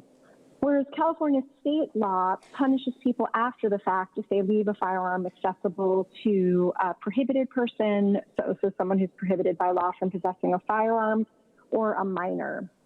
What California's law does not address is guns that are stolen from the home. And guns stolen during burglaries and home invasions is a big problem nationally and in California. And just one stolen gun can destroy many lives. There was recently a report in the Chicago Tribune about one gun that was used in 27 separate shootings and used to kill 2 people. And safe storage ordinances allow gun owners to keep guns in biometric safes or disabled with trigger locks if they feel that they need quick access for personal safety, although it's worth mentioning that an accessible gun makes the owner astronomically more likely to be shot either by their own hand or someone else's. So in summary, safe storage is good constitutional public safety policy, and I urge you to direct staff to draft an ordinance. Thank you very much. Thank you. Our next caller is 4797. 4797, please press *6 to unmute. Hello, can you guys hear me? Yes. Hi, my name is Stephan Abrams, and I'm a recent graduate of Del Norte High School and now attending George Mason University in Virginia. I'm here representing Brady nationally and their youth arm, Teamin' Up. This issue is important to me because I actually bought a ghost gun kit as a minor. I did this because I wanted to show how accessible these parts and kits were, and that's what I did. Even as a minor at the time, I was able to purchase all the parts needed to assemble a ghost gun. You can find a video of how easy it was for me to do this on any of Brady's social media platforms. Although my purchase was legal, it bypassed numerous laws that prohibit people like me from purchasing a gun. There was no background check, nor were there any safety checks put in place to make sure the gun would function properly when assembled. These ghost gun kits include all the parts and often tools necessary to build these weapons at home and are widely available and can be purchased by anyone, including prohibited purchasers, domestic abusers, and gun traffickers without a background check. They can also be bought by minors, as my own experience shows. My story shows the accessibility of these weapons to anyone, and when I say it was as easy as buying anything else online, it really was. And the assembly process, if I was to go through with it, is not complicated or difficult as the other side may claim. Let me also address this. We need this law because you can buy all the parts like I did, still, I repeat, legally. If people read what this is, you would get that. Those guns go past all the systems we had to keep guns out of the wrong hands. It is an issue, and people need to know the facts. Hundreds of these guns have been recovered, and it's been growing exponentially over the past few years. That's the real statistic. Let's really wake up and stop this issue. This proposal also talked about community violence intervention funding. And I can say firsthand, this funding is critical in saving lives and creating a safer and healthier San Diego. And places that have done this across California have seen reductions in gun violence prevention. Thank you. Our next caller is 7034. 7034, please press *6 to unmute. Good morning, Supervisors. My name is Rebecca Ribzik. I'm the Economic Development and Government Affairs Manager for the Downtown San Diego Partnership. We are a nonprofit of over 300 members that serve as the principal voice and driving force for the economic prosperity and cultural vitality of downtown. As with many major urban areas, public safety is a chief concern. And the San Diego Police Department reported earlier this year a concerning increase in the confiscation of ghost guns from just a handful each year to now more than 20%. Additionally, a SANDAG report found that overall violent crime in the first half of the year increased by 14% over last year. Tragically, in April, San Diego made national headlines for all the wrong reasons, when an individual opened fire on the streets of the Gaslamp Quarter, killing one and injuring 4 others. He used a ghost gun to commit this horrific crime. The action before you today would close local loopholes that allow violent offenders to circumvent our laws to use ghost guns to threaten our public safety. On behalf of our downtown community, we ask that you consider the action before you today and to carefully weigh the consequences of our public safety should the use of ghost guns continue to rise in our region. Thank you. Thank you. Our next caller is 0444. 0444. Please press *6 to unmute. Hello. I am Roseanne Sharp, founder of Never Again California and a resident of San Diego County. If it looks like a gun, shoots like a gun, kills like a gun, then it is a gun and should be subject to the gun violence prevention laws of the state of California. Without a serial number, whether it comes from a Lego-looking kit or comes from a 3D printer, these quick-to-assemble guns are not classified as guns. The proposed legislation will make the sum of the parts equal a whole gun and require a serial number and safe storage. These common sense laws are necessary because the manufacturers of these weapons purposely seek to circumvent federal and state laws that require serial numbers and safe storage. Our group, Never Again California, discovered that ghost guns comprise more than 80% of the sold merchandise at many California gun shows. For the manufacturer and seller, ghost guns are quick cash and carry sales with no receipt and no taxes.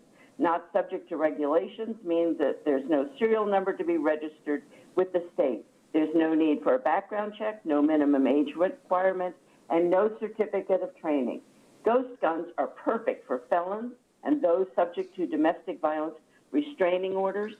Entrepreneurs can buy in bulk and sell assembled guns to gangs, cartels, and the 17-year-old who killed a 15-year-old over a basketball game, or the student killed in Santa Clara, and now the killings in our own region with ghost guns. Taking the additional measure to fund programs to intervene in our neighborhoods where crime is ripping apart communities sends a powerful message that you are serious about ending gun violence. Thank you. This proposed legislation will save lives, will respect the Second Amendment rights, and will keep San Diego County residents protected from those who wish to profit from crime. Thank you. Our next caller is 0854. 0854. Please press *6 to unmute. Thank you for taking my testimony. I'm Kim Knox, representing the League of Women Voters of San Diego and North County, San Diego. The proliferation of ghost guns in San Diego County is a major health and safety threat to our residents. The League of Women Voters supports strong measures to limit the accessibility and regulate the ownership of these weapons by private citizens, including a waiting period for background checks, personal identity verification, gun safety education, and annual license renewal. Currently, ghost guns are sold without background checks. And while California law requires a background check before manufacturing a ghost gun and requires owners to apply for a unique serial number, these requirements are largely ignored. The state law that requires a person or business to have a valid firearm precursor part vendor license will not go into effect for another year. And there are no firearm safety certifications for ghost guns. Ghost guns mean even more guns in homes, with no safety training and more possibilities for unlocked firearms to result in unintentional shootings and loss to theft. The League supports regulating firearms for public safety. LWV San Diego and North County San Diego urge the supervisors to pass an ordinance to help decrease the rapid proliferation of non-serialized firearms, commonly known as ghost guns, in San Diego County. Thank you. Thank you. Our next caller is 3021. 3021. Please press *6 to unmute. Hi, can you hear me? Yes. Thank you. Good morning, Board of Supervisors. My name is Max Costin, and I'm calling as the president of March for Life San Diego, a youth organization which advocates for sensible solutions to gun violence in San Diego County. I'm here today because I would like to express support for the package of gun violence prevention measures in San Diego County that is on the agenda today. These actions to ban unserialized firearm parts and precursor parts, create firearm storage standards, and much more are needed actions in San Diego County and will save countless other lives. The accessibility of ghost gun kits are too available to minors and others prohibited from owning a firearm in San Diego County. For example, a San Diego resident, when under 18, was able to purchase an unserialized ghost gun easily and assemble it using household tools. This affects San Diego County, as earlier this year, a mass shooting was perpetrated with a ghost gun in the Gaslamp Quarter, which killed one and injured multiple others. This is only one of other incidents of gun violence in San Diego County where ghost guns were used. I would like to also ask that in the second recommendation in this package, a diverse range of community organizations who already conduct gun violence prevention and intervention activities be included in this plan and given funding in this plan, including organizations that work primarily in communities of color. This will not ban all guns, but further the regulations of firearms as permitted by the United States Constitution and our judicial system. As previously stated by others, this won't completely end gun violence, but it will be a large step to prevent violence in our communities. Thank you for your time, and March for Our Lives San Diego, March for Our Lives California, in addition to other local, state, and nationwide organizations, urge you to pass this item. Thank you again. Thank you. Our next caller is 5291. 5291, please press *6 to unmute. 5291, please press *6 to unmute. We'll come back. Our next caller is 4141. 4141, if you'd like to speak on this item, please press *6 to unmute. Hello, everyone there. This is Kristen Francie. Sorry that I couldn't be there in person today, but I did want to briefly just openly speak about this topic and this conversation that we're having here. I do agree there's an increasing issue and it needs some attention with these 80%ers. But I feel like, per usual, we're confusing the situations and we're muddying the waters and we're roping in a lot of other non-issues in an area where a lot of people would be behind if you just stuck to what the issue is at hand. So in the agenda, you spoke briefly about reducing suicides, other deaths, and injuries. So as it pertains to 80%ers, correct me if I'm wrong, but I have not seen any statistics about somebody purchasing a gun package, assembling it, and then killing themselves with it. So that really has nothing to do with this exact ghost gun agenda item that you're talking about. Then we talk about stopping prohibited people from possession of firearms. I hate to say it, but bad men are going to do bad things and they will continually get a hold of these guns. So why don't we again focus on the issues at hand? We've got police officers that are very well equipped to fight crime and to fight these bad men. So how about, instead of letting a bunch of them go, as we're getting ready to do for lack of mandates, we take some time and attention in pumping money into our police force to help. Then we talk about the fact that you're looking at regulating firearm storage and standards. Are you going to come into our home? How are you going to really police that? Right? Again, nothing to do with ghost guns. So I fear that yet again, we are overstepping our boundaries by taking something that at face value, somebody that didn't look into your actual proposal is going to be blinded by the fact that, they just see ghost guns. Next speaker, please. Recalling 5291. 5291, please press *6 to unmute. 5291, please press *6 to unmute.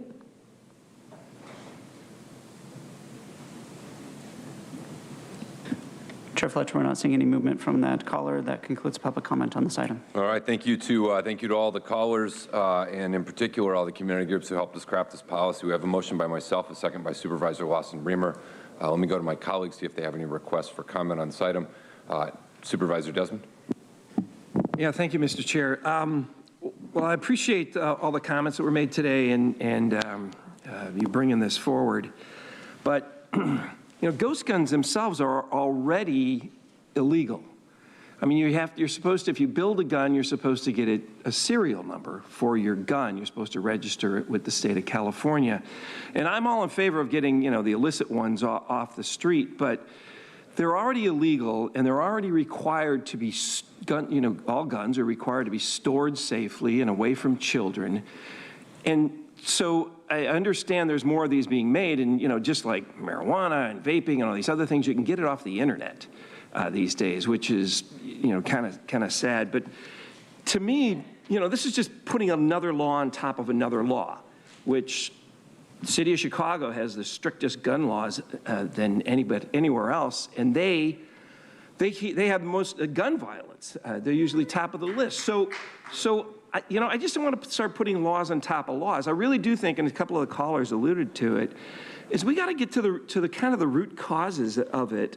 And I'm not going to be voting in favor of it, but if it passes, I really prefer, and I know my colleagues are on board with this, of helping people in all communities with education, mentorship, internship, boys and girls clubs, to make sure the people in the communities that are most negatively affected by guns, to get opportunities to people and to children, and so they can achieve. And instead of dealing with the frustrations of life with violence, to give other tools, and so that we don't have the violence, we don't have gun violence, and we don't have as many instances of this. So I just see us as putting another law on top of a law, and I'd love to see, if this comes back, that we have in some of those ways of getting at and helping people dealing with life issues, instead of using violence, have other opportunities as part of this. So thank you very much. Thank you, Supervisor. All right, Supervisor Anderson.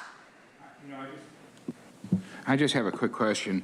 So is it my understanding that the goal is to have staff come back with an ordinance that's consistent with the city of San Diego and what the city of San Diego is attempting to do? Generally speaking. Okay, thank you. All right, not seeing any further questions. We have a motion and a second. Please vote. Chair Fletcher, that motion passes with Supervisor Anderson and Supervisor Desmond voting no, all other supervisors being present and voting aye. We're going to move to agenda item number 2, Preventing Fentanyl Overdoses Multi-Agency Campaign to Educate Youth. This is a board letter brought forward by Supervisor Desmond and District Attorney Summer Stephan. Let me go first to Supervisor Desmond, then we'll hear from the District Attorney, and then we'll go to public speakers. I'd like to yield to ask Summer if she would like to speak first. District Attorney Stephan.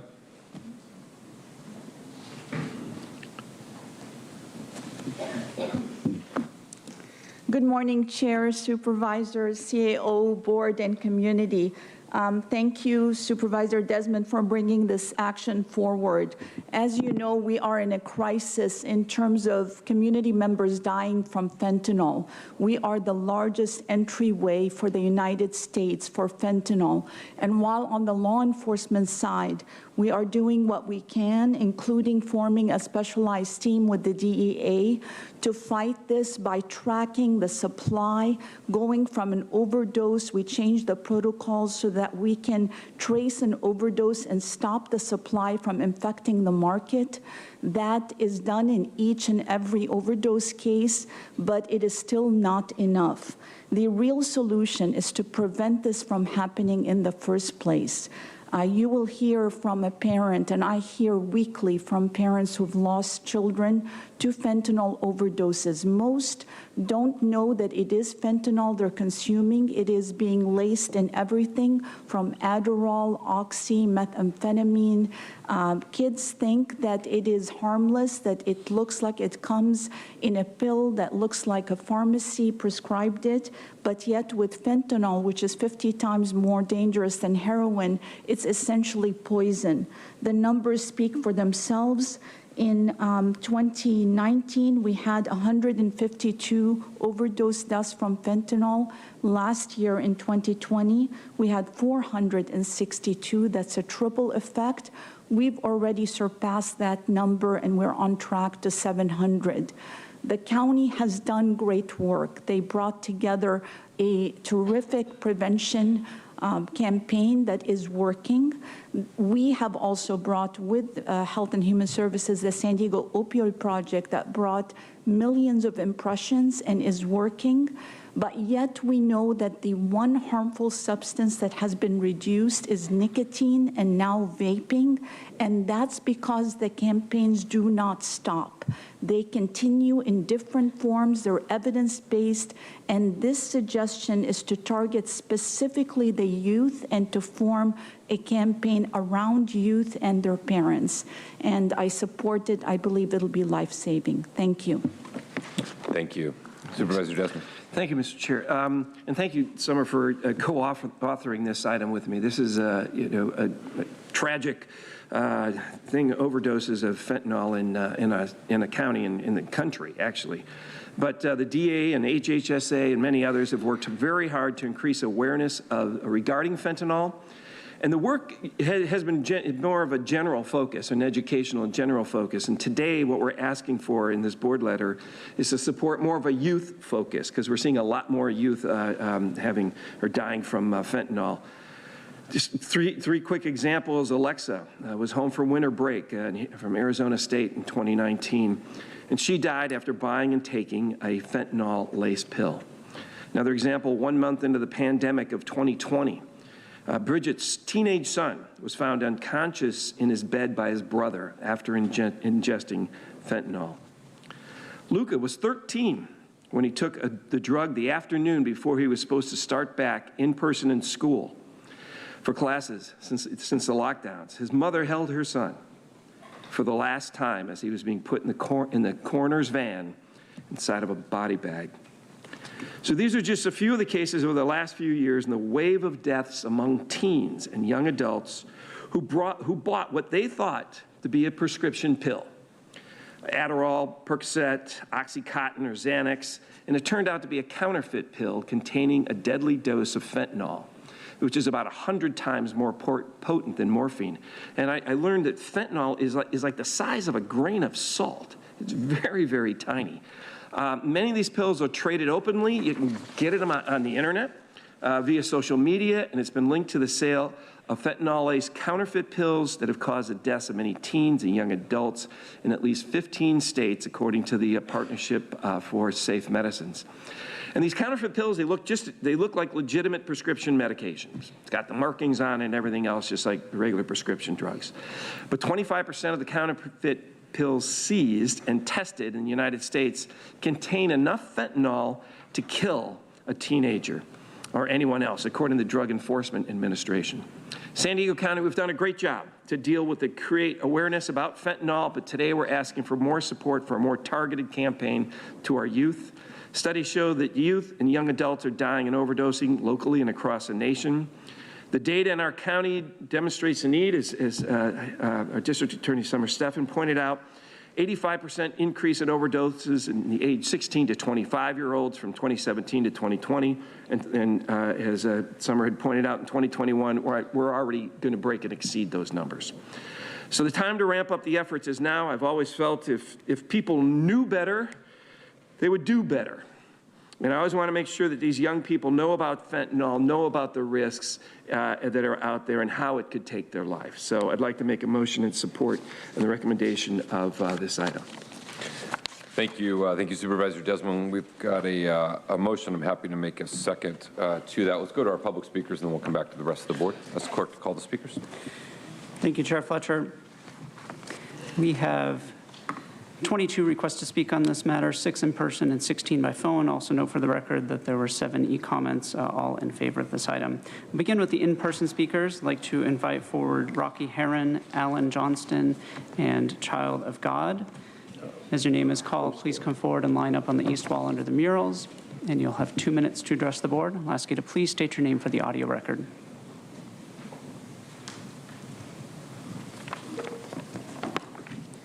Chairman Fletcher, members of the board, good morning. And my name is Rocky Heron.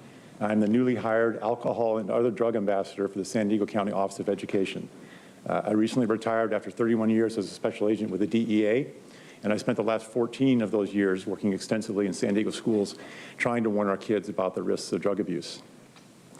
I'm speaking to you this morning on behalf of Dr. Paul Gotthold, the superintendent of the San Diego County Office of Education, as part of the SDCOE's intensification of its school-based drug prevention education efforts. The SDCOE wholeheartedly endorses this multi-agency program presented today. In the last year, San Diego County has lost close to 20 youth under the age of 18 to overdose and drug poisoning. Students today face many serious threats and challenges to their physical and emotional health and safety, but we can no longer ignore the imminent threat and the toll that synthetic drugs are taking on them.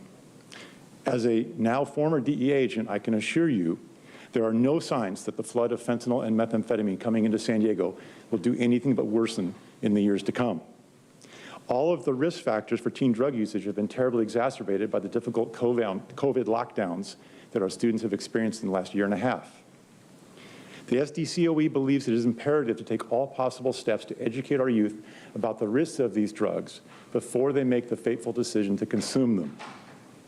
Concretely, the SDCOE will support this initiative by facilitating access to schools, by providing in-person and virtual presentations to students, school staff, and parents, and by producing and sharing online education resources with our partner agencies and with our schools. And I want to thank you for taking time to put focus on this critical issue. Next speaker, please.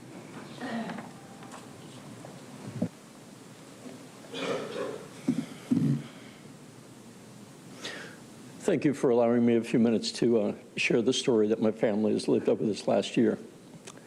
I grew up a child in the 70s with a drug problem. I should have seen this coming. I didn't. Fortunately, many decades ago, I broke that. January 1 of this year, I got a call at 10 in the morning that my 23-year-old daughter had died that morning from taking a Xanax. Fast forward, we subsequently found out that she had purchased 3 Xanax online. She had borderline personality disorder, was a child of divorce, had lost the dream job that she had gone to school for as a result of COVID, fell into a depression, had outran her prescription, and turned to the streets to buy these drugs.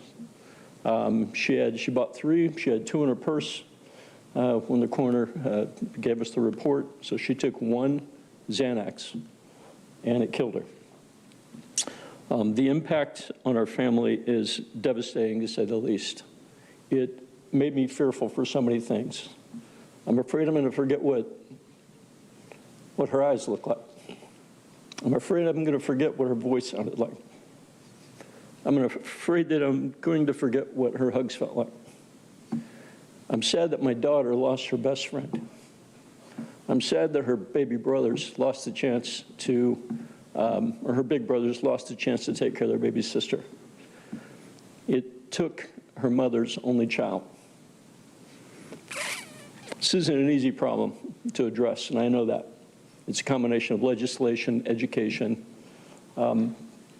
It's you that have made this career decision to look after the good of the public. It's not an easy job, and you're going to get scrutinized constantly, and you're going to be forced to make decisions. Do I focus on hard things that I don't get instant results on, or do I focus on the most important things? And I understand the need to balance that. I would ask that you really focus on these hard things. Carly's death has torn at the seams of the family.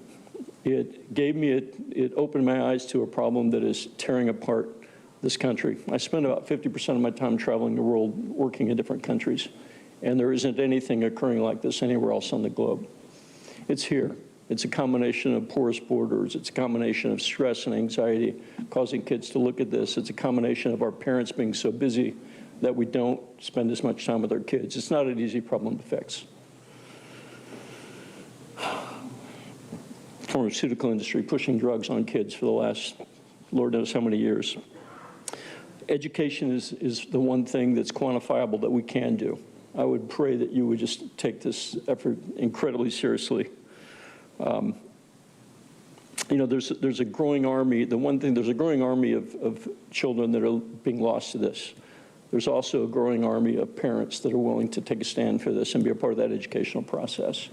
So when Mr. Herron spoke about what San Diego County educational community is willing to do, hand in hand with that effort is a large group of parents that are willing to stand there and share what it's like. I'll leave you with this. If those of you that don't make a decision to support this will change your mind someday if you ever have to feel what it feels like to wake up every morning knowing your child is gone. So thank you for your time. Sir.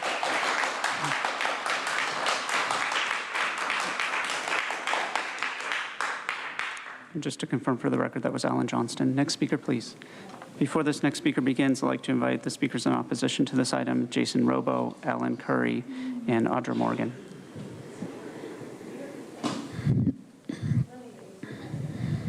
For today's purposes, you can refer to me as the child of God.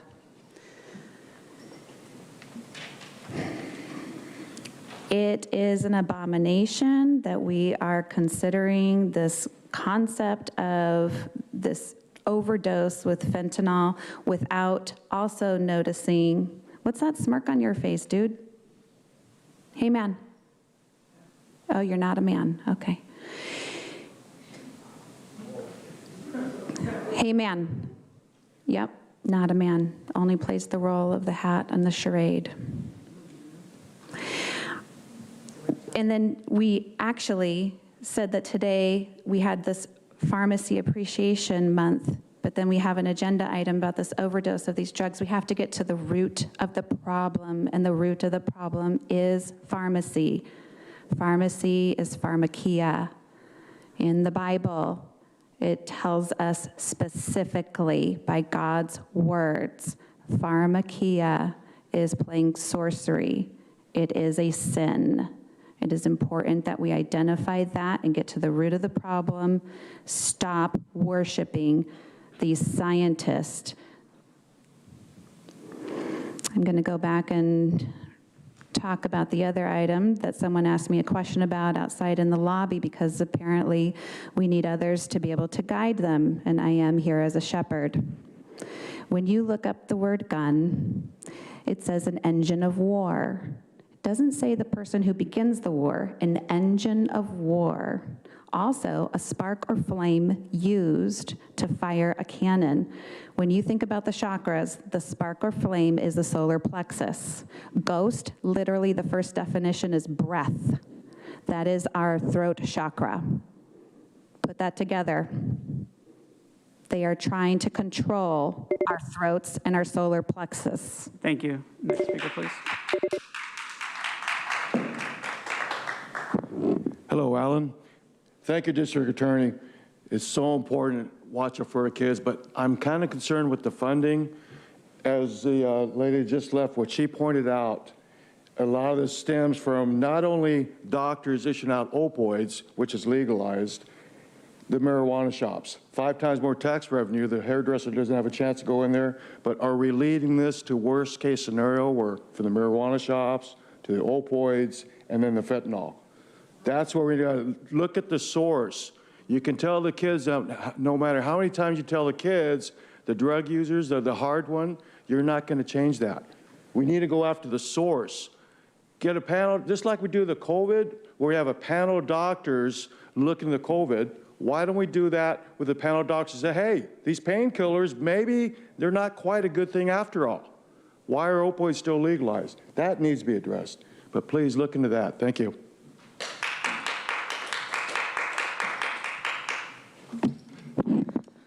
Funny that you say my name when that's not what I wrote, but then you wouldn't let me speak on the other item, and it didn't say my name, but you wouldn't let me speak. So, I mean, are you just trying to silence people's First Amendment? Because we're about taking people's constitutional rights? What's that look for, Jim? I mean, is that not what's happening? As Nathan laughs, because he's probably still watching porn. Anyway, but, I mean, first of all, these ghost guns, it's a Second Amendment right to own a gun. You can't take it from a felon. Oh, I'm going to. I'm going to. Yes.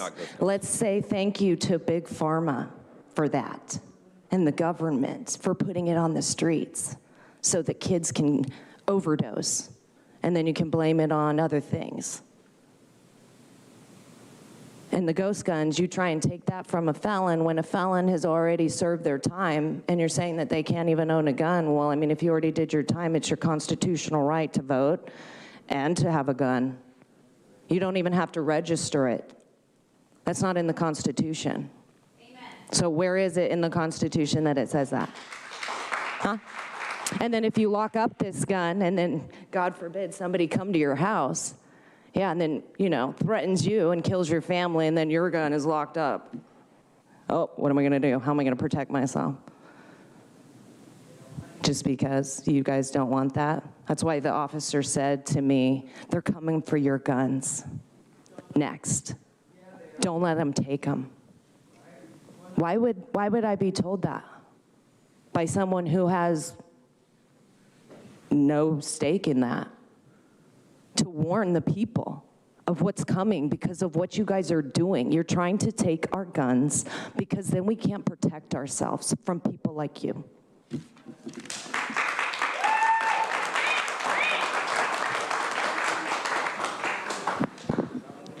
Jason Robo. I'm a political science degree holder. I've studied the science of well-being at Yale, and I'm also a Taurus, so I know about bullshit. I'm also doing an addiction and psychedelic therapy through Being True to You, and I think this is important to realize why people are trying to get high, because they're feeling so down all the time with the lockdowns and the masks and you guys promoting the faux pandemic. So once again, you say you care, but you're making us sick. And yeah, the pharmaceutical companies created the opiate crisis. 1/3 of their drugs get recalled, so that's how they're safe and effective they are. Can't wait to see how many of Bill Gates' pricks get revoked. Michael Rupert revealed that during the civil rights era, the CIA flooded the streets also with crack. There was more crack than a plumbers convention. And yeah, that's why we have problems with addiction, was to destroy people. And Narcan also enables overdoses. One thing the World Health Organization is dealing with right now, it's relevant, is kratom. It's an opiate substitute. It doesn't have the addictive properties. So if anybody's watching this and knows anybody with addiction issues, I suggest they check it out. A Leaf of Faith is a documentary that's on Netflix. Ayahuasca is also a good therapy, and bizarrely, this is coming through the board of the fentanyl. But if you go over the board of TJ, you can get Ibogaine treatment, which helps destroy addiction. So I recommend people research that as well. And yeah, syringes, by the way, when opiates were being promoted with syringes, they said it was going to be a healthier way and less addictive way to get your pain relief. So once again, being misled and helping create our own problems. And another issue is socialization. There's a study with rats, not like the rats up here, but rats in a cage were studied, and they were shown that when they had playmates and fun, they wouldn't use drugs. Pharmaceutical companies just treat us like cows. That's why they give us mood suppressants, and this is a meta-sin. Thank you. We'll now hear from those that requested to speak by phone. I'll be calling speakers by the last 4 digits of their phone number. You'll hear a notification that your call has been unmuted. You will then need to press *6 to unmute your line. I'll ask the callers that they should mute their TV or live video stream before they begin speaking. And if you could please identify the first caller. Our first caller is 6869. 6869, please press *6 to unmute. Hello, my name is William Pernell. Good morning. I'm an alcohol and other drug prevention specialist with the Central Region Prevention Coalition. Our prevention efforts are funded by the County of San Diego. We have given hundreds of presentations regarding the dangers of fentanyl throughout communities we serve. I support this agenda item and encourage you to consider having fentanyl prevention efforts begin sooner than high school and transition age youth. Ideally, we should begin sharing age-appropriate prevention information with students in 4th, 5th, and 6th grade. For our middle school and high school students, do they know about the overdose protection law, 11376.5 of the Health and Safety Code, and the importance of calling 911 when there is a drug overdose? This law has been in effect for almost 9 years. How are we communicating information regarding the overdose protection law to justice-involved persons, both youth and adults? Will they call 911 if they are at the scene of a drug overdose, if they are on probation or parole? What steps are being taken to build trust with the community so they will call 911 for medical aid when there's a drug overdose?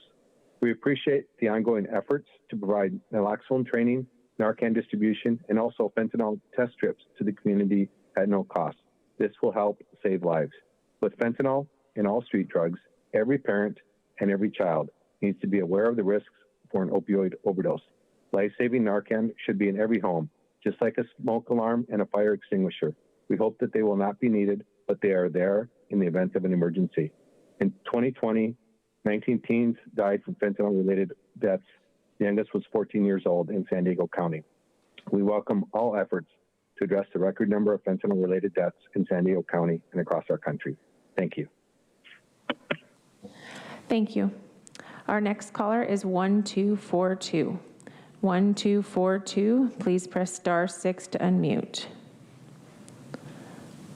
1242, please press *6 to unmute. We'll come back. Our next caller is 0527. 0527, please press *6 to unmute. Hi, my name is Tara Stamos-Bisig. I'm the founder and executive director of the Harm Reduction Coalition of San Diego. I am in support of this important action. I would like to thank you, Bill Perno, for the beautiful statement that you've just made. We see the impacts daily of fentanyl that it has on the lives of everybody involved, the people who are using, the family members, the youth, all of it. Our organization is the sole needs-based provider of fentanyl test strips, naloxone, safer use supplies and education, wound care, and substance use referrals, other life-saving support, like we just do a lot of stuff. The reality is today that our youth are increasingly impacted by fentanyl, and we have spent years as a society working to win the war on drugs and people with criminalization and misinformation campaigns, and the losses are something we cannot turn a blind eye to today. Our youth are seeking ways to disconnect from their current situation, and we need to find a way to educate and support our youth in all the ways. Our mission as an organization has been to meet people where they're at with dignity and respect and connection, and that's what we hope to provide for everybody with all ages. It's something that everybody deserves. I really support this multi-agency campaign, and I stand with Hope. We are based in science. It is evidence-based treatment to treat people using harm reduction principles. Meeting people where they're at is something we haven't done for a long time, and being able to have harm reduction and fentanyl overdose information and education for our youth as part of a continuum of care has got to be a new tool that we add to our toolbox. There cannot be enough things that we do as a society, as a county, as people to help another individual. There is nothing enabling about saving a life, and the sooner that we do it, the better. We see a lot of individuals in our program who are getting to be younger and younger and younger, and we need to have a safety net. Thank you. Thank you. Our next caller is 2153. 2153, please press *6 to unmute. Good morning. This is Kelly McCormick again. I'm a public health educator with a focus on youth drug prevention. As you know, drug-related deaths have risen dramatically in San Diego County. Tragically, most of these deaths are related to fentanyl. While the media often refers to these as overdose deaths, it would be more accurate to call them fentanyl poisonings, because many of the victims did not even know they were consuming fentanyl. Tragically, illicit drug makers are putting fentanyl in counterfeit Adderall, Xanax, oxycodone, among other black market pills, and even cocaine. As an NBC News report put it recently, one pill can kill. This is not an exaggeration. As the staff report indicates, the seizure of fentanyl-laced pills along the southwest border has skyrocketed in the past couple of years. And according to DEA labs, 1 in 4 counterfeit pills with fentanyl contain a lethal dose. I support efforts to increase awareness of this danger. If you have adolescents or teenagers in your life, you know that social media plays a huge part in creating awareness and shaping their perceptions. Partnerships are essential to coordinating educational efforts and amplifying the prevention message, particularly using social media to tailor the message specifically to youth. Thank you very much, and I support this effort. Thank you. Our next caller is 4592. 4592, please press *6 to unmute. Good morning, Supervisors. My name is Kathleen Lippett. I'm here to thank Supervisor Desmond and DA Steffen for the educational efforts to prevent fentanyl overdose.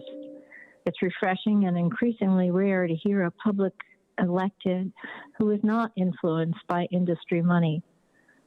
These messages will reinforce and leverage the efforts of other county campaigns like San Diego Opioid Project, the Fentanyl Warning Campaign, and its Up to Us campaign. But young people don't initiate drug use with oxycodone, counterfeit or otherwise, or Xanax.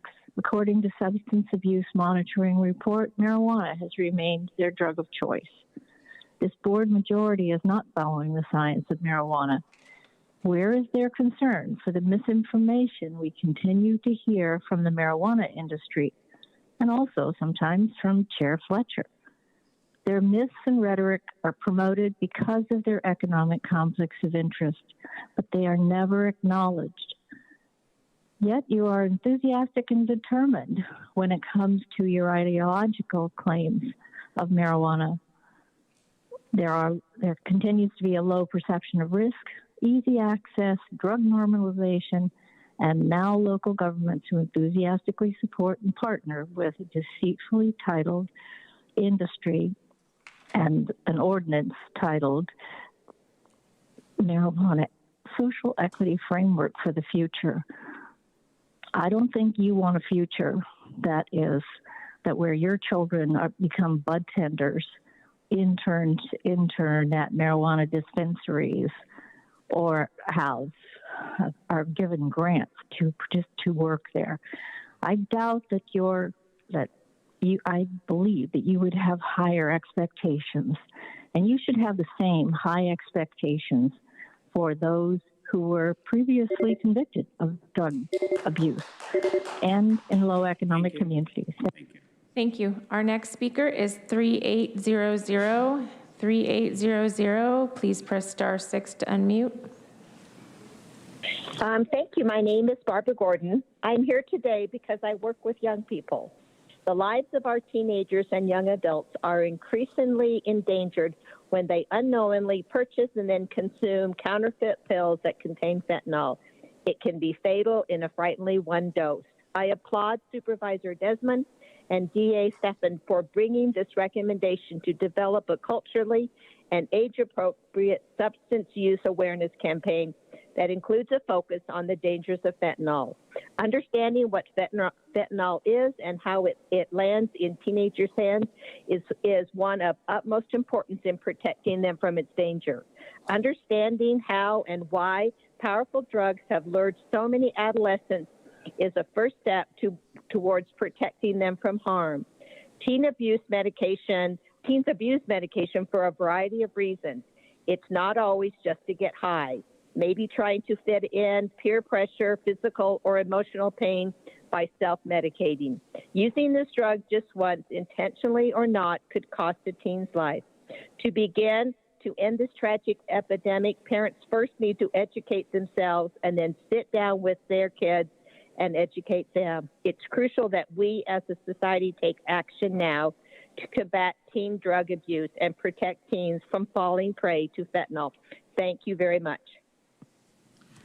Thank you. Our next caller is 6598. 6598, please press *6 to unmute.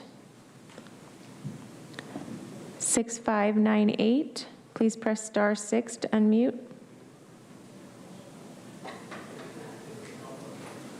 We'll come back. Our next caller is 5537. 5537, please press *6 to unmute. Good morning, Board of Supervisors. Casey Strang with the San Marcos Prevention Coalition. Fentanyl-related overdoses is a public health crisis. Fentanyl-related overdoses are increasing with a major spike again predicted this year. Fentanyl overdoses pose a danger to all ages of San Diegans. This particular item is essential because it addresses the education of our teens and young adults about the harms of fentanyl. Fentanyl is now even being found in marijuana and tobacco our teens are vaping and smoking, along with counterfeit pills, meth, heroin, and cocaine. The reality is that the majority of our youth don't realize fentanyl is increasingly being found in these drugs. You can't smell it, you can't see it, and just a small amount is lethal. We are very pleased that Supervisor Desmond and District Attorney Stephan has brought forward this item that is focused on our youth and their well-being. Thank you for advocating for our youth's health and safety and understanding our teens' vulnerability to drug dealers selling fentanyl-laced drugs. Thank you so much. Thank you. Our next speaker is 7277. 7277, please press *6 to unmute. 72. Good morning, Board of Supervisors. I really appreciate your service and desire to understand how much a clean, safe, and healthy county means to us San Diegans. My name is Diane Grace, and I come before you today as a parent, grandparent, and one who has served on numerous parent group boards. I come to support Supervisor Desmond and District Attorney Summer Steffen's recommendation to work with the community as well as educational communities, parent groups, law enforcement, as I am terribly concerned about the rise in fentanyl overdoses, which continues to climb. Through mid-July, there were 413 deaths in the county related to fentanyl, with 13% being high school and college-age students. For parents, these 413 deaths are hard to understand. The coronavirus pandemic could be exacerbating the problems of opioid overdoses, as it has caused an increase in many mental health and financial issues and has been detrimental for people with substance use disorders. With isolation continuing, it is particularly dangerous, I feel, because if you have an accidental overdose, there will be no one there to respond to administer naloxone or to call 911. Now is the time for San Diego County to follow in the footsteps of other counties who have collaborated with law enforcement and other community groups to educate students of the dangers with fentanyl. I ask that you form the necessary partnerships to address misinformation about this deadly drug and protect our young people. Thank you. Thank you. Our next speaker is 7613. 7613. Please press *6 to unmute. Good morning, Board of Supervisors. My name is Becky Rapp. As a parent and a youth group mentor, I applaud Supervisor Desmond and District Attorney.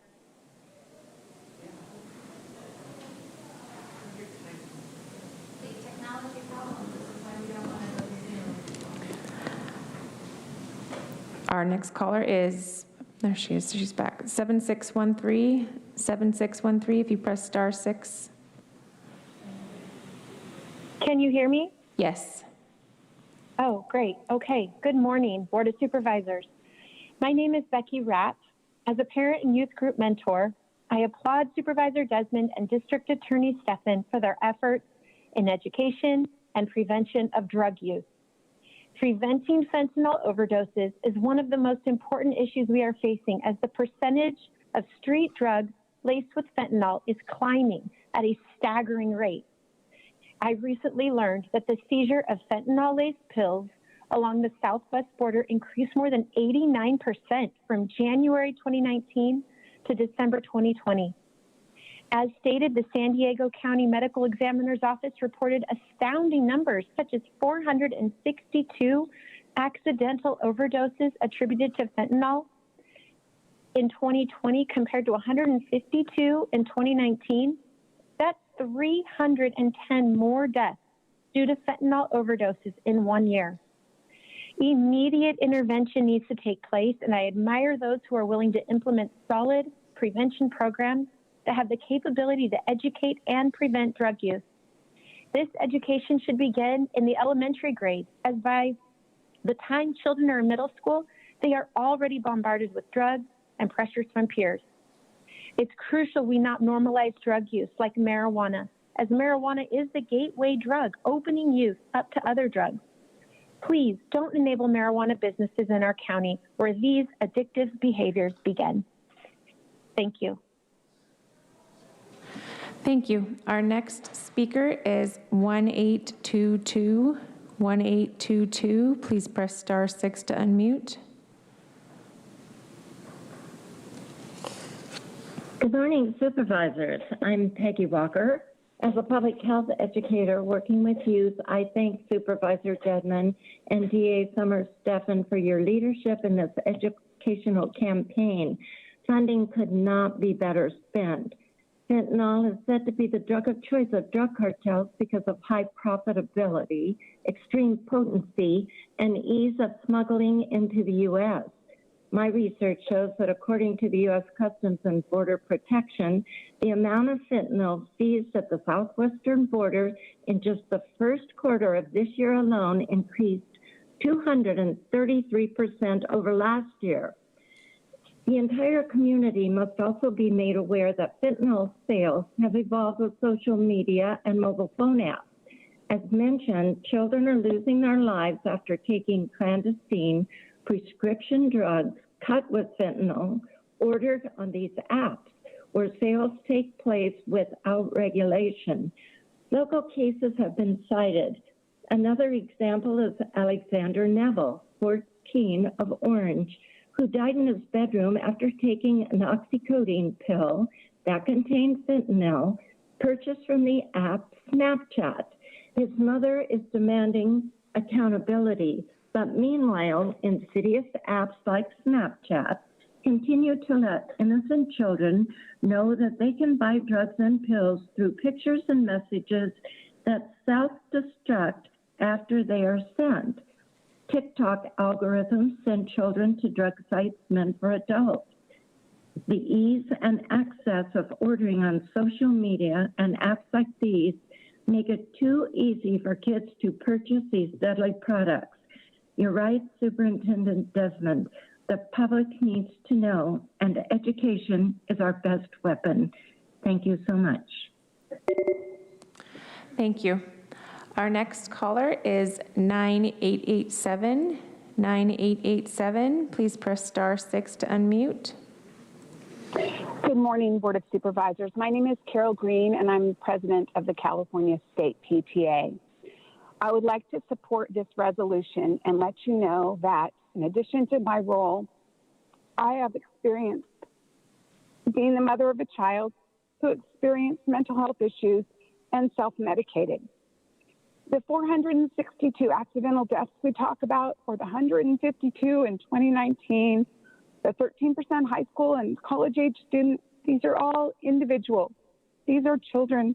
And like Alan, who spoke earlier, each of these children, each of these people brings with it their family, their friends, and other loved ones who are hurt by these deaths. I think that education is an important first step, but I would like to also, as I support this resolution, keep in mind that we need to take other steps in preventing any kind of drug use, particularly fentanyl. Education is an important step as we educate children, students, family members about the harms. But we also need to keep in mind that, as was said earlier, the strides made in tobacco cessation and reduction took place because of policies over time. So we need to not let this first step be our only step. I want to thank Supervisor Desmond and District Attorney Summer Steffen for their work on this House, and all the people that work at the Prescription Drug Abuse Task Force and other county measures. But we need to do more than just this. So yes, please support this as a first step, but realize that our children, our mental health issues, and our drug issues are all intimately connected, and more education and policies need to be enacted. Thank you. Our next caller is 1148. 1148, please press *6 to unmute. Hi, my name is Noemi. I'm fed up with Fletcher. I'm a legal volunteer now. Yes, of course, I'm always in opposition. It's easy to get real criminals and support the police, not Black Lives Matter, Summer Steffen, and let Officer Danger go, or stop praising criminals. During the pandemic, you didn't hear about the overdoses, and you're really for the community. Only when your reelection is coming up, right?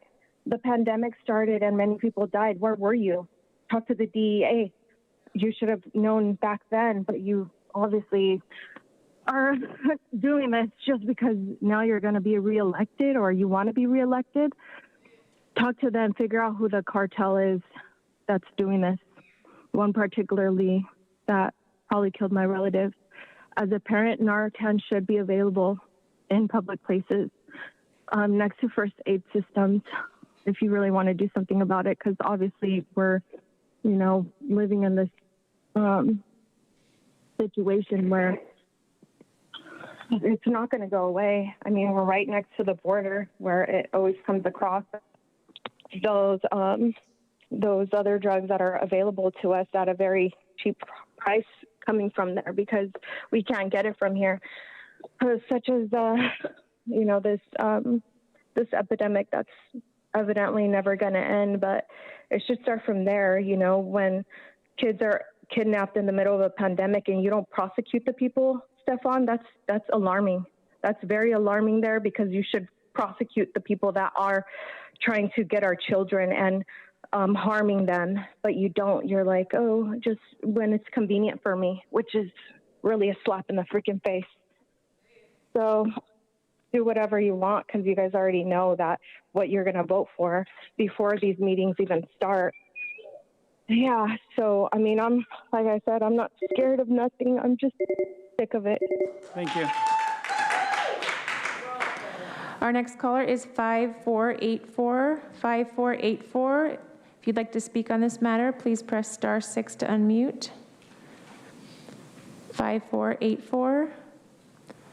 Please press *6 to unmute. Recalling 1242. 1242. If you'd like to speak, please press *6 to unmute. Hi, can you hear me? Yes. Hi. Good morning, County Board of Supervisors. My name is Megan Dunn. I lead programs at La Maestra Community Health Centers that include treating youth substance use disorders, and most recently, the Youth Opioid Response, or YOR grant that we received through a partnership with SAMHSA and the California Department of Healthcare Services. We were the only organization and federally qualified health center to receive this grant in San Diego County to specifically address the growing opioid crisis amongst youth and transitional age youth, ages 12 to 24. We have very lofty goals for this program, including getting Narcan to every patient and family member of patients at risk of using or abusing opioids or stimulants. This population is difficult to locate and engage due to the nature of substance abuse, lack of awareness about the dangers of fentanyl and opioids, and stigma that comes with acknowledging the problem and asking for help, especially because of their age. Thank you, Supervisor Desmond and DA Summer Steffen, for this proposal and for all you and your offices do. This will help many teens, transitional age youth, adolescents, and their families throughout San Diego County, and will save the lives of our county's future generations. Our distinguished multidisciplinary wellness clinic team are happy to help with this initiative in any way we can. Thank you. Thank you. Recalling 6598. 6598. Please press *6 to unmute. Good morning, Board of Supervisors. This is Judy Strang. I'm the Executive Director of San Diego Alliance for Drug-Free Youth. We serve the youth and family in District 3 and District 5.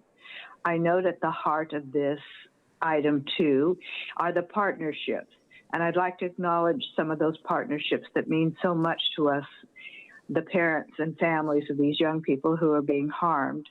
I'd like to do a shout out to our DA, Summer Steffen, who has made it clear to parents how much she cares about our young people. And to Jim Desmond, the supervisor, who has made it clear that he understands the real concerns that parents have and understands where drug use really begins, and that's with marijuana use. And I want to thank especially a hero to parents for many decades now, Rocky Heron. Rocky Heron is a superb presenter, and he has helped the parents of our District 3 and 5 receive the message they needed to hear. So we step on to more partnerships, and we at San Diego Alliance salute you all, and we'll try to do our part to make sure the message reaches our young people and our families. Thank you. Thank you. And Chair Fletcher, that concludes public comment on this item. Thank you. Thank you for everyone who called in. We've got a motion by Supervisor Desmond, seconded by myself. I'm going to go now to Supervisor Anderson. I just wanted to thank our colleague, Jim Desmond, and certainly our DA, Summer Steffen. In 4 years, we saw a 1,300% increase in deaths related to fentanyl.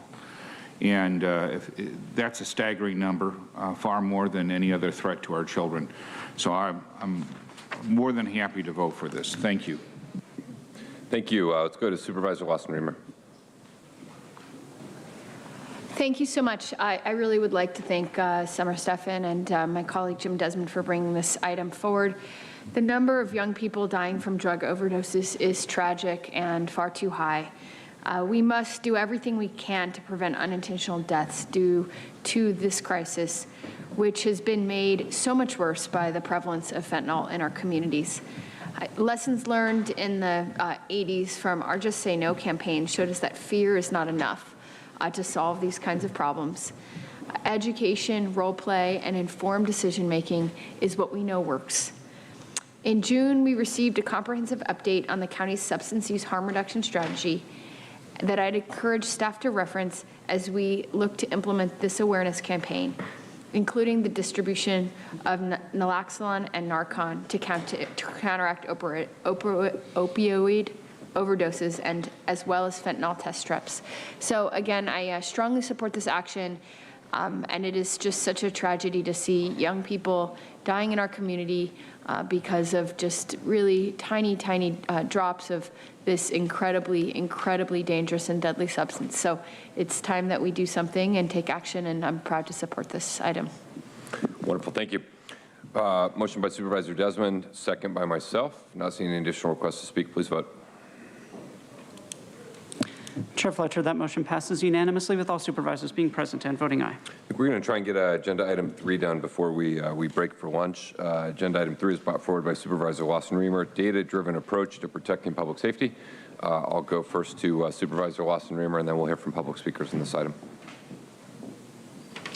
Thank you so much. I have a slideshow.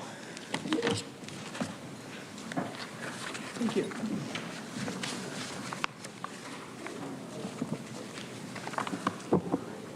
Do we know how to get the slideshow on the? Okay, great.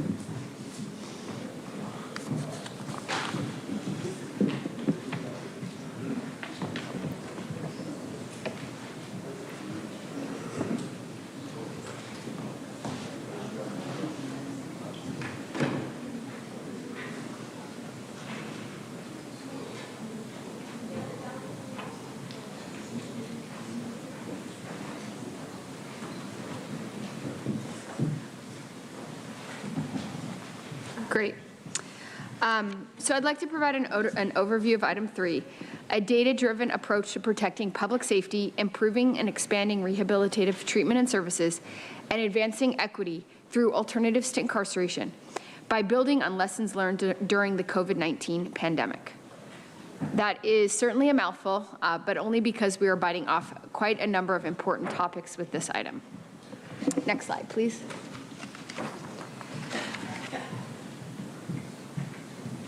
This discussion is about making sure we are investing tax dollars in a way that is not only aligned with our values, but also aligned with what the data says is the most effective way to protect public safety and solve our complicated social challenges. This board letter will launch a multi-year process to help this board more effectively address homelessness, substance use, mental health, and poverty by investing in solutions that tackle these challenges at their core. Today, we are recommending an independent study of incarceration and law enforcement data from before the pandemic through today. This analysis will help the county to adopt a data-driven approach to public safety that addresses the root causes of these social issues without relying on jails as our first-line response. Next slide. San Diego County is facing many difficult challenges, many of which intersect in our jails. One big challenge is that oftentimes jails are used for the wrong reasons. They are often applied to address other social problems such as public health, poverty, and substance use. There are real consequences to putting the wrong people in jail. A very sad and prominent example are the individuals struggling with mental health who have passed away in our local jails. This is clearly a problem for San Diego County, but unfortunately, we are not alone. It is a problem up and down the state of California and beyond. It's often been said that the Sheriff's Department is the largest healthcare provider in San Diego County. But jail wardens and police officers should not be administering our social safety net. With nearly 75,000 suicides per day per 100,000 daily jail population over the last 10 years, along with a recent investigation launched by the state, it's clear that there must be a better way. Next slide, please. Another challenge is the disparate impacts and unintended consequences of incarceration. People of color, people with disabilities, and people experiencing poverty experience disproportionate levels of incarceration. For example, Black Americans are more than 3.5 times more likely to be in local jails than white people nationwide. People who are incarcerated are 4 times as likely to have a disability compared to the non-incarcerated population. And criminalization of social problems experienced by many people living in poverty, such as homelessness, mental health illnesses, and drug or alcohol problems, can perpetuate racial inequity across generations. We have heard the idea that jail is a deterrent, but research shows that for some individuals, even 2 days in jail can result in more, not less, future contact with the criminal justice system. Next slide. These challenges are interrelated and together expose a third major problem. Even if we decide to offer more alternatives to incarceration, there are currently major gaps in the services that are available. There is an urgent need to increase access to harm reduction, treatment, and recovery services. For example, you do not have to look any further than San Diego County's homelessness crisis. There were nearly 4,000 unsheltered individuals counted in 2020, the last time a countywide count occurred. Research shows that many people experiencing homelessness are also experiencing mental health and behavioral health challenges. Yet, we only have 800 inpatient psychiatric beds, and these beds are filled up 90% of the time. Instead of majorly investing in appropriate long-term care, people with mental illnesses are often, by default, directed either to emergency rooms or jail, neither of which is an appropriate setting for recovery. This is happening despite knowing there are alternatives that save taxpayer money, promote better outcomes for individuals, and enhance community safety. So what we're looking at here and discussing, exploring with this board item is not just morally right, but also financially responsible. Next slide, please. There are more effective and fiscally responsible ways to address our root causes of our social challenges. Let's get specific. We can address root causes of homelessness and behavioral health more effectively and more fiscally prudently. Putting people who are sick, poor, or without a home in jail costs a lot of money. If we were as efficient at building homes and providing services as we are at building jails, there would be a lot fewer people experiencing homelessness on our streets. It costs on average $81,000 per year to incarcerate someone with mental health issues in California and in San Diego County. That's more than twice as much as permanent supportive housing, which is approximately $32,000 per year.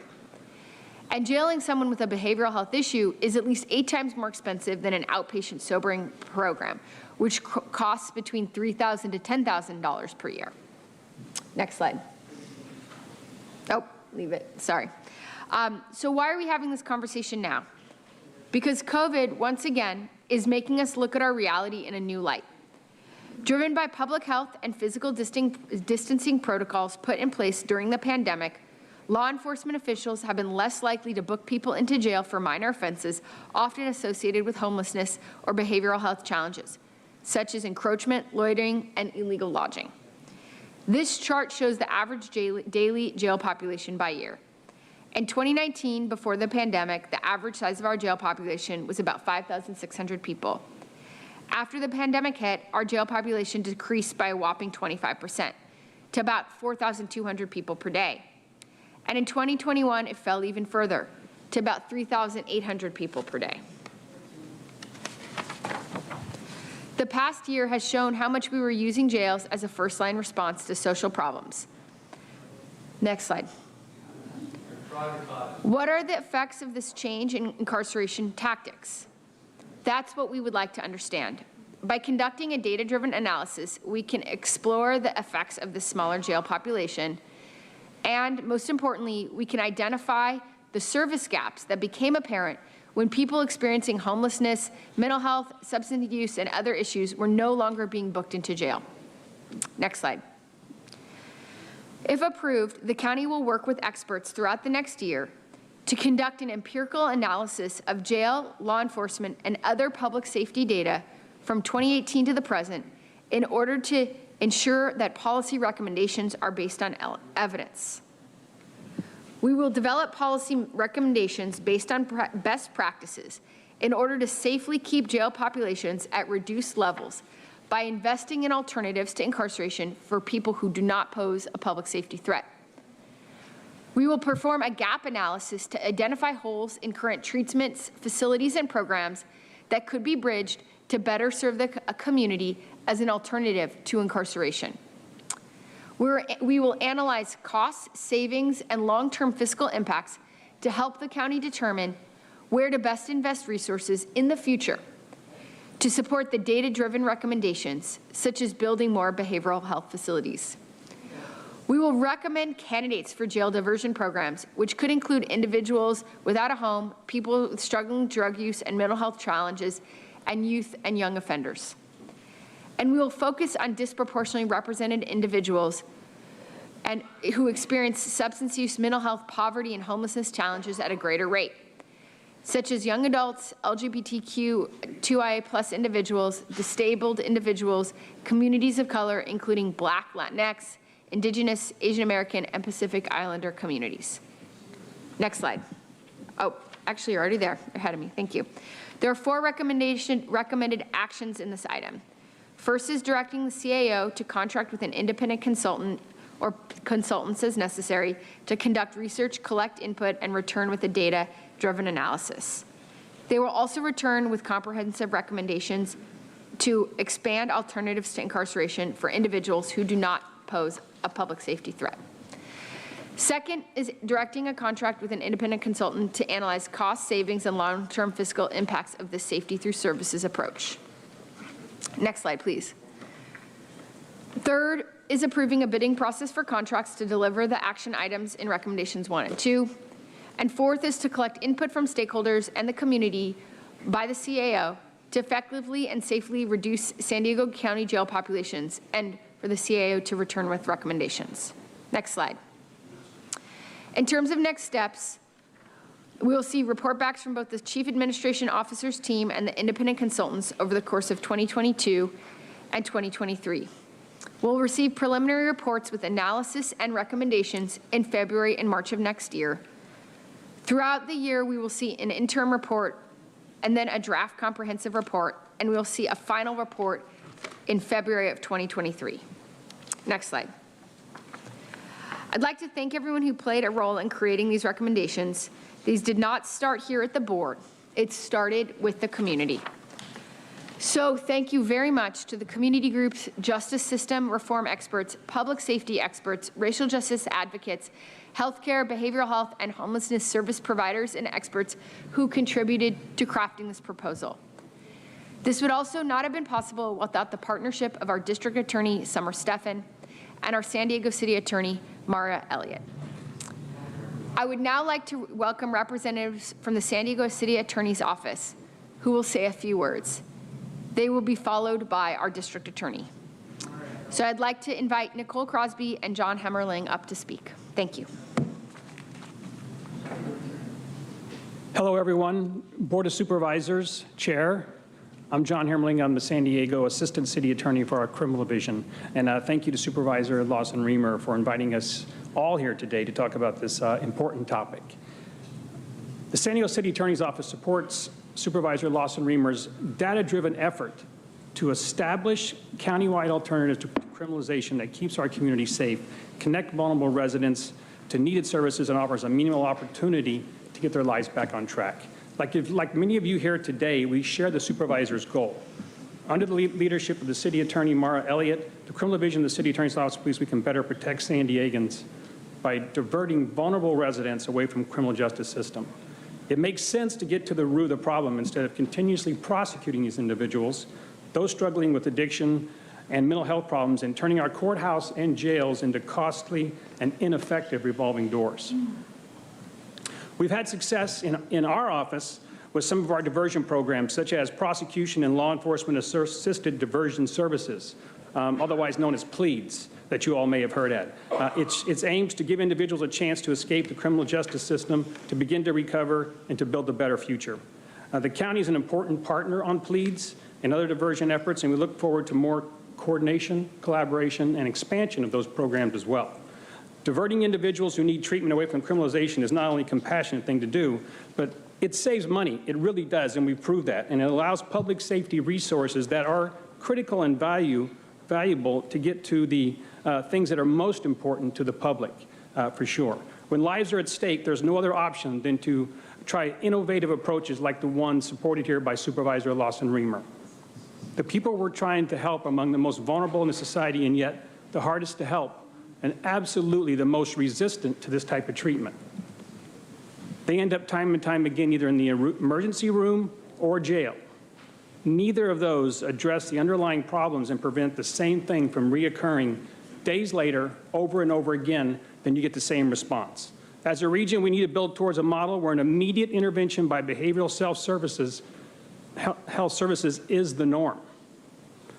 A model where our risk assessment tools are used to determine whether someone even belongs in jail or would benefit from an appropriate diversion program. A model where patients are not dumped, they're not sidetracked, where no one can see them, because there is treatment facilities and programs available with the capacity for these people who are at risk.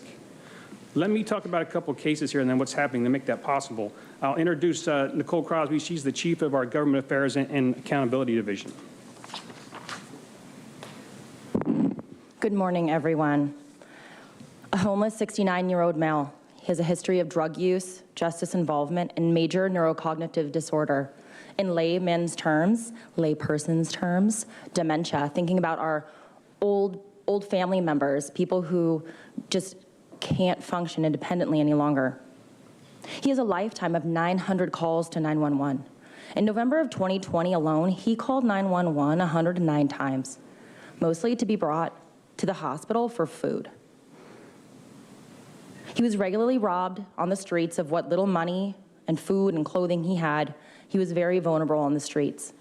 He was always brought to jail or the emergency room, but until recently hasn't had stability. A housing unstable 72-year-old man, numerous convictions for being unable to care for himself in public due to intoxication. 15 in the past 10 years specifically. That is years of revolving in the criminal justice system and in emergency departments. Homeless 40-year-old refugee, medically fragile due to numerous diagnosed conditions, and he was regularly found by law enforcement and medics just lying in the street under the influence and unable to care for himself, regularly reporting to the emergency department for the lack of continued care that he had for his medical needs. And many of these individuals who law enforcement emergency department encounter, they don't have the same stability of family and care that many of us have the luxury. And even if they did, some of their needs are higher than can be provided. There's this subset with substance use disorder specifically, and not only are they justice involved, but their frequent emergency department visits, they're unable to seek care voluntarily. Over the past decades, chronic alcohol use, for example, can result in traumatic brain injuries and dementia. And for them, independent voluntary residential rehabilitation is not possible. It usually ends up as jail or the streets as the byproduct. Maintaining the status quo leaves only law enforcement, and not only them, but the emergency response services overloaded.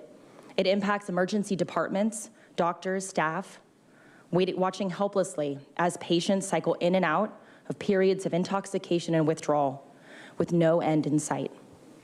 For this population, the continuum of care is non-existent, and the cost to our emergency services and community won't be stemmed. We have tools like the assisted outpatient program treatment program run by the county for hard-to-treat psychiatric issues. The City Attorney Pleads program, as Assistant City Attorney Hemmerling mentioned. The San Diego Fire Department Community Paramedics, commonly called RAP, Resource Assistance Program, who go out and make contact with the high utilizers who are frequently really in need of consistent medical care and housing. 90% of them need housing and consistent care.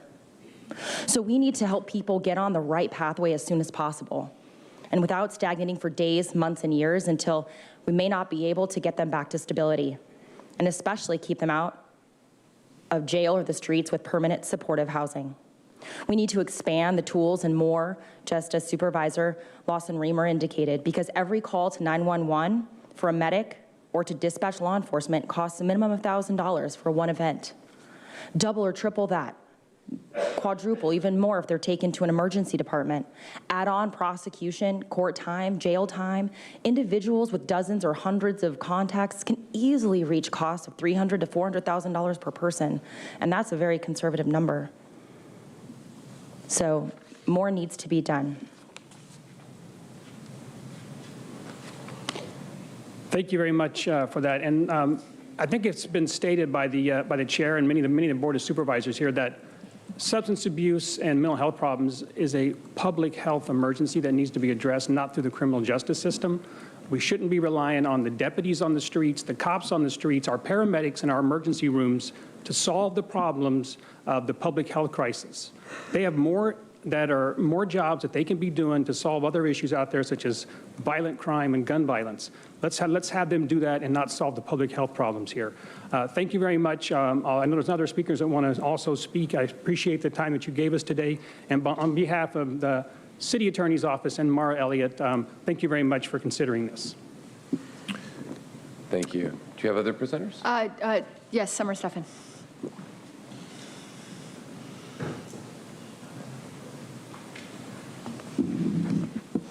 Hello again, I'm Summer Steffen, San Diego County's District Attorney. Thank you, Supervisor Tara Lawson-Remer, for inviting me to speak and for putting forth this action item today. Thank you, Supervisors and Board. So this is an item that is important, and we're at the right time to move forward with this item. And the reason is that we are already making such substantial progress in San Diego County. We saw 2 weeks ago the Crisis Stabilization Center open in the North County. We know that deputy sheriffs are utilizing that regularly. Instead of taking people to psychiatric rooms and taking them to jail where there is no capacity right now, they've already utilized this more than 50 times in the less than week and a half that it's been open. We also know that families walked in and utilized these crisis stabilization centers. We know that they need to expand county-wide, and we know that other types of modalities to address different needs of different individuals are also needed, like sobering centers and other such centers. All of these are better solutions than jail. We know that there are thousands that are booked just for a few hours until they're sober and then released without any charges, just then occupying money and time and room and having a revolving door. There needs to be a different solution. 1/3 of the persons in the county jail as well as in prison are on psychiatric medications. I do appreciate that this item focused on the non-violent, non-serious, non-sex offender type crimes, on the lower level crimes that have mental health underlying issues, substance abuse, that can be addressed through alternatives to custody. We have some really good data, but we don't have all the data to answer the questions. And that's part of the ask by the supervisor's item today. We also have some answers as to what's working in terms of alternatives to custody, but we don't have all of the answers as to what are the best practices, what are the evidence-based type modalities that are going to work hand in hand. And I expect that the solutions are going to be complex. They will go together with co-occurring disorders such as substance abuse and also mental health, along with housing stability. All three are going to cross over in most cases. I was just discussing with our amazing collaborative justice presiding judge that we still don't have enough to address the co-occurring, that we know that co-occurring substance abuse and mental health are really present in over half of the cases. We still have different doors for substance abuse and mental health. And I'm hoping that the search by the CAO, if this item is adopted, along with the data, will help us answer how to build out those needs and make the jails a place that is there for more serious violent offenders and repeat offenders at the lower level. One thing that I want to be very clear on is that what I expect the data to show is that the emergency zero bail is not working in most cases. We are seeing a drive up of crime and criminal numbers, and we are seeing 1/3 come back and be charged with felony crimes. That is not a good public safety solution. What we are hoping the data is going to show is that releasing somebody with services, with a place, with an actual alternative to custody, that is going to be a much better solution, because it's not going to be responsible to continue what we're seeing, which is some arrests 5 or 6 times, revolving doors.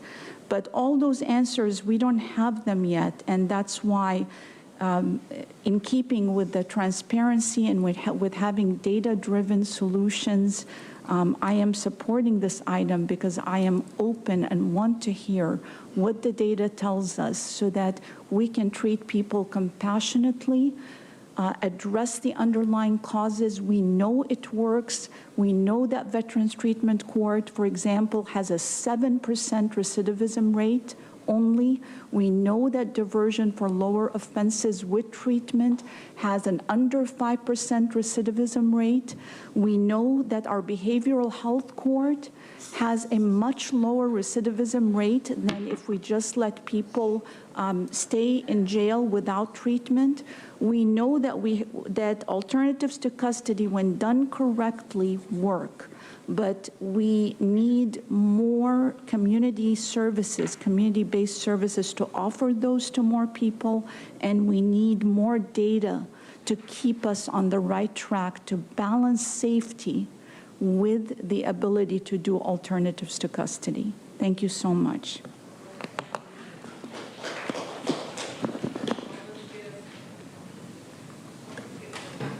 Supervisor, do you have anyone else? No. No? Okay. Thank you Supervisor Lawson-Remer, for bringing this really comprehensive approach forward.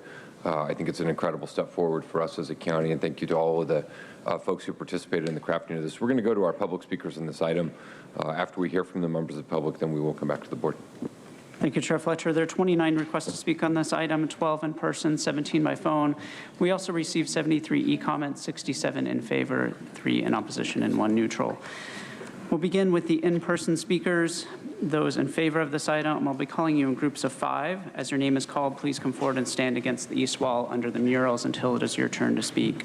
I'd like to invite forward the following individuals: Greg Anglia, Glenn Hilton, Fernande Parra, Joe Mama, and Sharon Wooten. You'll have 2 minutes to address the board. I'll ask you to please state your name for the audio record. Good morning, barely. County Supervisors, Chair, it's a pleasure to be with you today. My name is Greg Angel. I serve as the CEO of Interfaith Community Services. Interfaith is the largest community-based provider of social services in North San Diego County. Last year, our volunteers, faith communities, and professional staff helped more than nearly 22,000 people struggling with poverty. When we think about homelessness, we often think about the point-in-time count conducted by the Regional Task Force on the Homeless. As Supervisor Lawson-Remer cited, the most recent count found about 4,000 unsheltered individuals. What is often not understood is that that count does not include anyone who is in jail on the night of the census. In 2018, the Regional Task Force partnered with the Sheriff Department to survey everyone who was in jail on the night of the count and found that 27% of the inmates here locally were homeless before they were incarcerated, immediately homeless.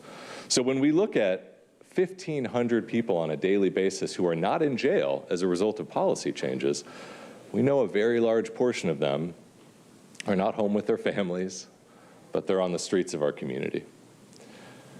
I've had the fortune of getting to work with each one of you on issues related to homelessness, and I'm grateful to understand that you know jail is not the answer to untreated mental health, addiction, poverty, and homelessness.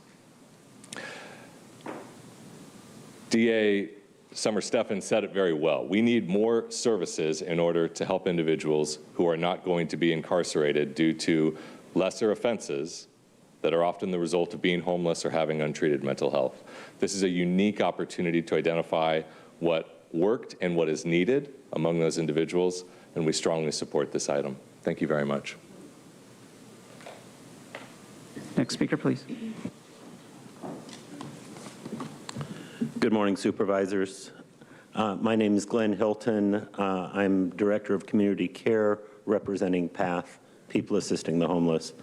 And I'm speaking today in strong support of items 3 and 4.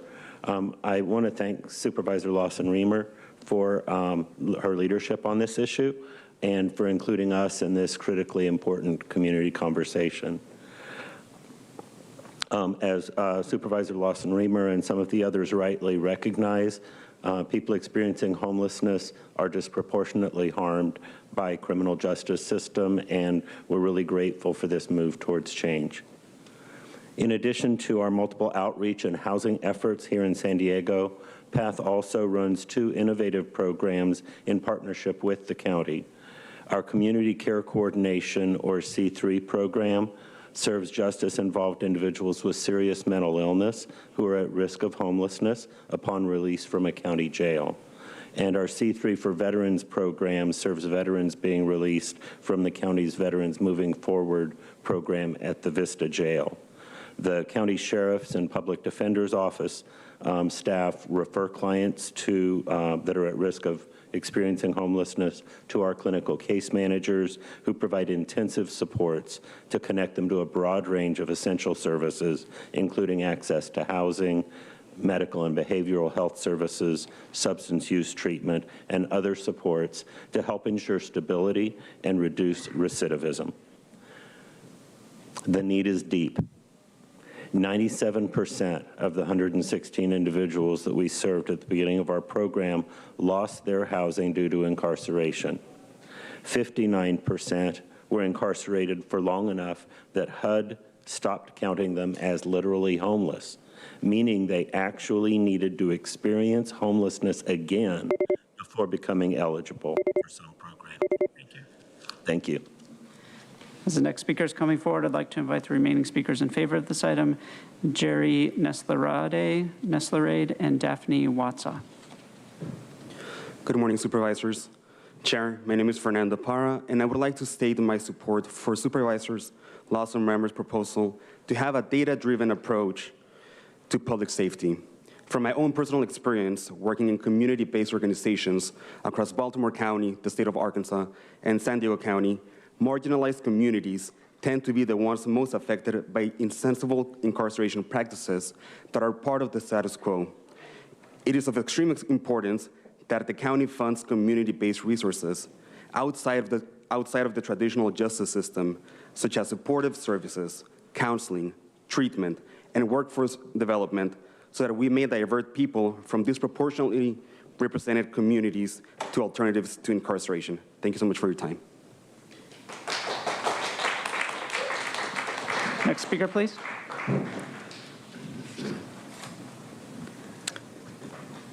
Hello, my name is Jerry Neslerode. I'm what many people would call a regular Joe citizen here. This is my first time being here and speaking with you all. what we're talking about here with this topic. We're talking about incarceration, and I want to tie that into people losing their jobs because of being required to get a vaccination or wearing a mask to go to work. I'm here to voice my opinion, my opposition to that. Don't think people should be required to wear masks or be required to be vaccinated by something that's unproven. We have a groundswell of individuals who are rising up in our local communities that are against what you people are doing. Organizations like Reopen San Diego, Let Them Breathe, Let Them Play, Let Them Learn, and hopefully this coming Friday, we're going to hear from our organization about Let Them Protect Us. Let them protect us. Let our police officers protect us without being required to be mandated to get a vaccination. You'll hear from us on Friday. We'd also like you to let us work. Can we have you direct your comments to this agenda item? Yes, sir. It's not about vaccines. If I don't need any help from members of the audience, and if you're going to interrupt the proceedings of the meeting, ma'am, in the fourth row, this is your second warning. Your outbursts are disrupting the conduct of the meeting. The third warning will be your removal from the chambers. We don't need any help from any members of the audience. We are fully capable of conducting this meeting. Sir, we've paused your time. We're going to allow you to continue, but I need you to speak specifically to the agenda item, which is at hand. This is not about vaccines. Please continue, and we will restore your time and allow you to continue. Thank you. I was addressing the incarceration rate and how that's tied into people losing their jobs, and that's why I was bringing up that topic. If you choose to continue down this path, you are going to be the last ones abiding by your own rules. This is a ridiculous path that you're going down. You guys will be the last ones governing your own rules. May God be with you, as he will probably be the last one. I will continue to pray for you.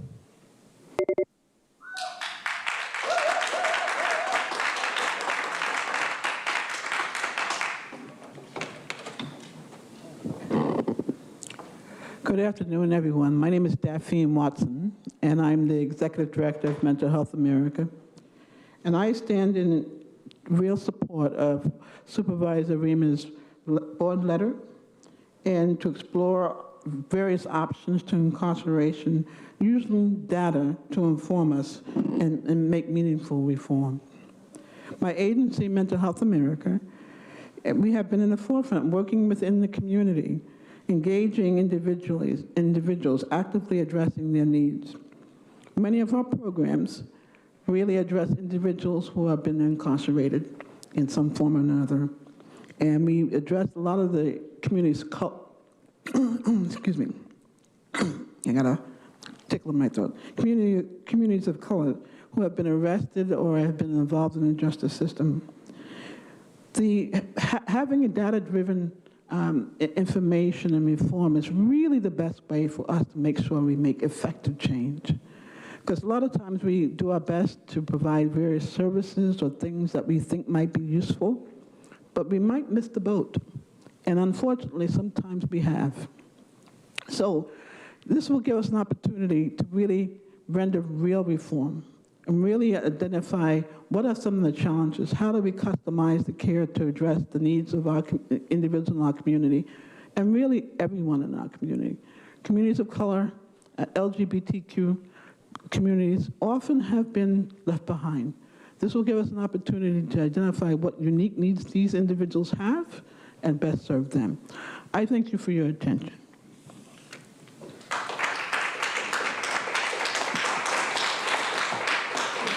As the next speaker is coming forward, I'll call the speakers in opposition to this item. Alan Curry, Michael Brando, Jason Robo, Audra Morgan, and Cindy. Joe Mama, I am neither in favor or opposed to this particular agenda item. I am merely here to be a vessel of God to help us to consider how the words are being distorted. I will read to you the agenda item as written. Also question why it is written in all caps. This is something important for you to research.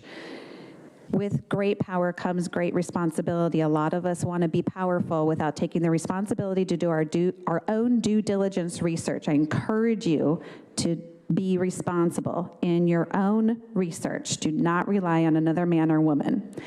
Okay, I will read the agenda item as written. A data-driven approach to protecting public safety, improving and expanding rehabilitative treatment and services, and advancing equity through alternatives to incarceration, building on lessons learned during the COVID-19 pandemic. You know, I started to question what data-driven approach could be. Does that sound like contact tracing to anybody?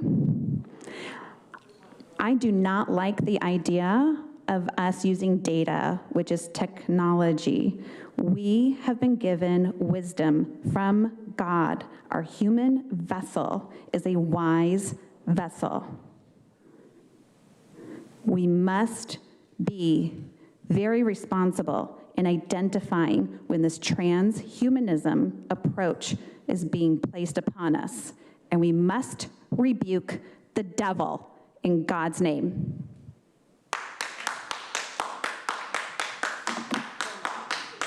Oh, it disappeared again. Hey, bear with me, my nephew's incarcerated. This kind of correlates what's going on. Santa Clara County health leaders explained today they refined their approach in reporting COVID-19 deaths to get a better understanding of the virus, reviewing each fatality and only counting those whose cause of death was directly from COVID, and not those who tested positive for the virus when they died, but didn't die because of it. And in the midst of everything COVID, people were sort of putting down that cause of death as COVID. It is important to go back and do this accounting to see if COVID was actually the cause of death. Dr. Monica Gandhi believes the new lower numbers may actually encourage people to get vaccinated. Because a lot of people have kind of said, what? I've heard people are dying anyway of COVID. What's the point? And it is very important to say, no, did they die of COVID or were they in the hospital for something else? And they died of that. And that helps people say, oh, the risk of breakthrough infection is so low, I want to go ahead and get vaccinated. So I think it's very good for vaccine hesitancy. I put that out. I know it doesn't seem like it correlates, but it does. By flubbing the numbers before, you prevented families from seeing their own kids, from their nephews. Not allowed visitation rights. Fellows back there, I just finished talking to them guys back there. In order for these prisoners to come here, they had to take the shot. They weren't incarcerated to take and force, that wasn't part of their sentence to take a shot. But to come here to listen and to speak, he's forced to take a shot. Carlos, one gentleman there, said his privileges were revoked until he took the shot. They were isolated. That's not why they're incarcerated. They served their time for the sentence bestowed onto them, but not to force medication onto them that they weren't sentenced to.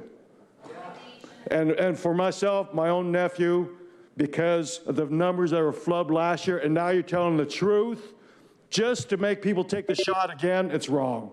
Thank you.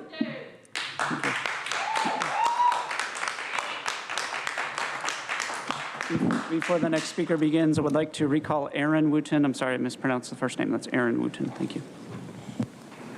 I wrote kryptonite, not my name. And you didn't give me all the items. I pulled everyone but 10. So let's figure that out, because you guys are silencing people, and that's ridiculous, especially that man right here. I mean, you wouldn't even let him talk about something's on the agenda. It says COVID-19. It's ridiculous. And I would like to thank Mara Elliott for dropping the case with your staff, Nathan Fletcher, for assaulting me, because that's a good way to keep people out of prison, is not even charging him with crimes. Whereas if I would have assaulted you or him, I would be on the ground in handcuffs and locked up, probably still to this day. Not only that, you're saying an alternative for those who don't pose a threat.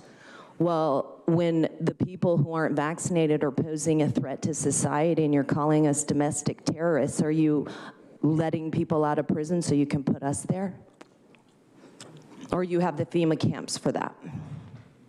And are you, incarcerating people for things that are decriminalized already, like marijuana, but using it against them? And to force these prisoners or people in jail to vaccinate, you're coercing them because they're saying, oh, well, you can't, see people that you love, or you're not going to be able to transfer, or we'll put you in the shoe. Yeah, you don't actually care about what goes on. You just want to be tyrants sitting there so that you can consider us a threat and incarcerate us when every single one of you should be incarcerated. I don't know if you forgot about 18 USC 241 and 242. Those are federal offenses. You know that, Jim. I told you. And you guys are all guilty of that. So, I mean, maybe they are letting prisoners out so you guys can go there. But actually, you need to go to Gitmo. So, yeah. Good times.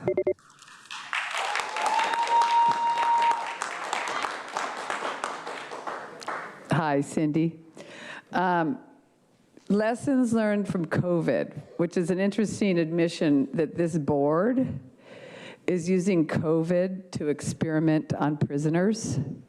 These are lessons learned from COVID so that they can cause them or give them incentives or coerce them into getting vaccinations. What kind of lessons have you learned on the vaccinations from these prisoners that are, well, I mean, I guess these guys are, I don't know what they are, but they said that they were coerced into getting vaccinations.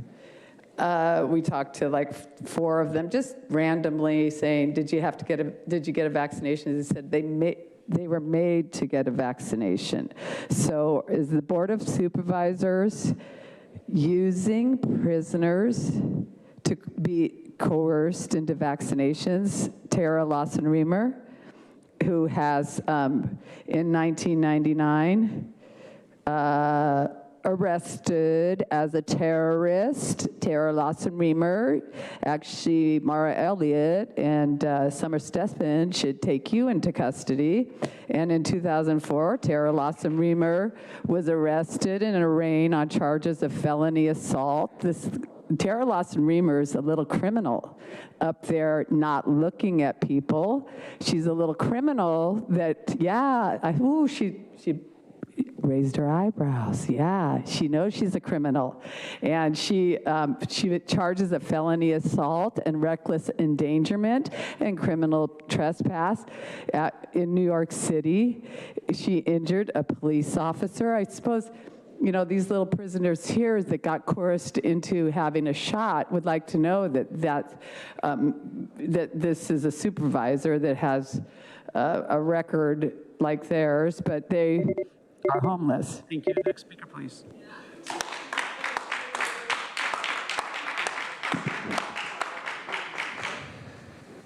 I'm Jason Robo, and our society is sick, and that's why we have problems with crime. The book by Geoffrey West, Scale, breaks down the biological equivalent of mathematical functions of cities. So really what we need to do is kind of like deindustrialize our society and our removal from nature. But prison industrial complex is crazy. If anybody didn't know this, the 13th Amendment said that slavery is illegal unless convicted of a crime. So basically it was like slavery 2.0. So we didn't end slavery, it was more of a niggerette patch. I have sweatshop-free clothing. I don't have slavery, so I'm sorry if anybody's offended by that. But inequality helps promote crime, and then that justifies further incarceration of people, AKA slaves. And another thing that's kind of crazy, if you want to keep people out, is not have them pay to do a treatment program. Like if somebody steals, they have to pay for a class. Like that's going to make them go back probably. And as I said earlier about like addiction and drug use, we could use therapeutics like kratom, ibogaine. Psychedelic research is being done now at the federal level. We should decriminalize drugs if you wanted to actually keep nonviolent offenders out.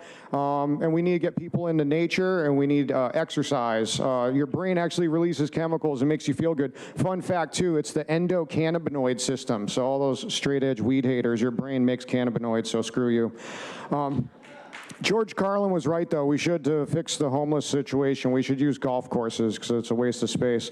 And yeah, I think we could put some people in there for treason, so maybe we'd have a population of the Board of Supervisors in prison.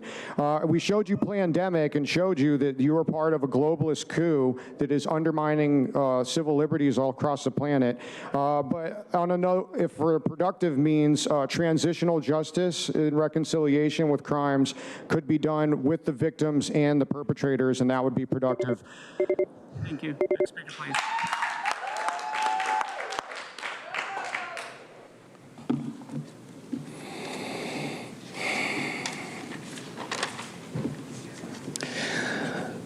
My name is Michael. I read this agenda item. I'm really not against it, because who would be against helping anyone or loving anyone and helping them make their way? But it's so unfortunate because I haven't been coming here that long, but the pattern that's been developed here is that there's no wisdom here.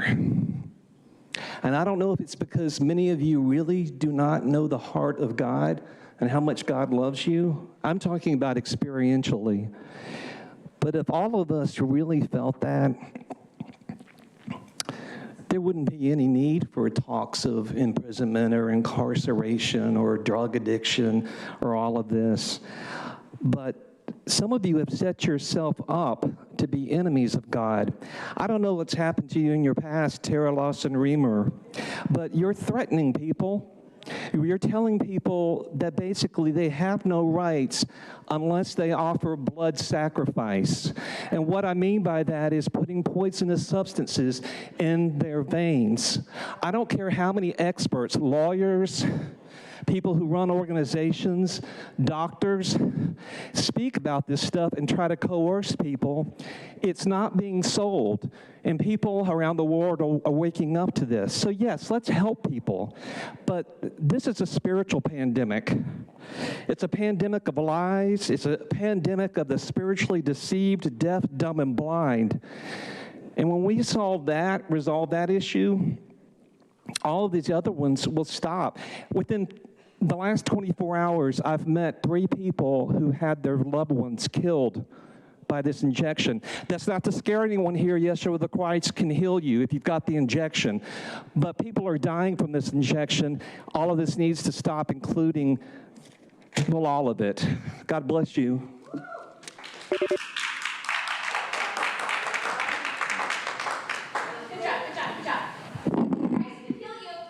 Good afternoon, Board of Supervisors. My name is Aaron Wooten. I am a representative of Mental Health America of San Diego County, presently providing services that give an alternative to incarceration. I'd like to take this time, MCRP, stand up. What you're looking at is the example of what alternatives to incarceration can provide. It's kind of like a no-brainer in some sense. If it takes $81,000 to incarcerate a person, these guys are now getting jobs and becoming assets instead of liabilities. They're contributing to the economic structure of the county by providing revenue through the taxes that they pay by being employed. On my T-shirt, you can see that it says, "A man of my word," and father to child. If men are connecting back to their families, it provides them a sense of purpose and direction for maintaining their sobriety, for maintaining their freedom, and contributing back to our society. I'm often reminded of something attributed to Frederick Douglass. He said, it is easier to build strong children than it is to repair broken men.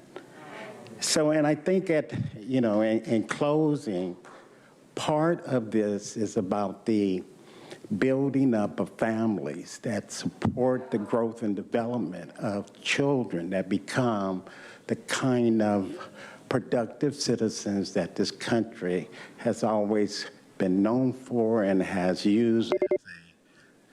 So thank you, and Semper Fi.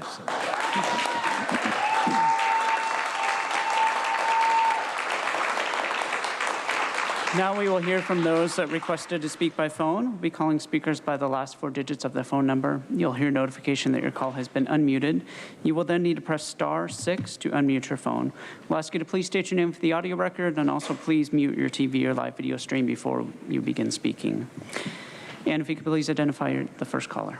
Our first caller is 5755. 5755. Please press *6 to unmute.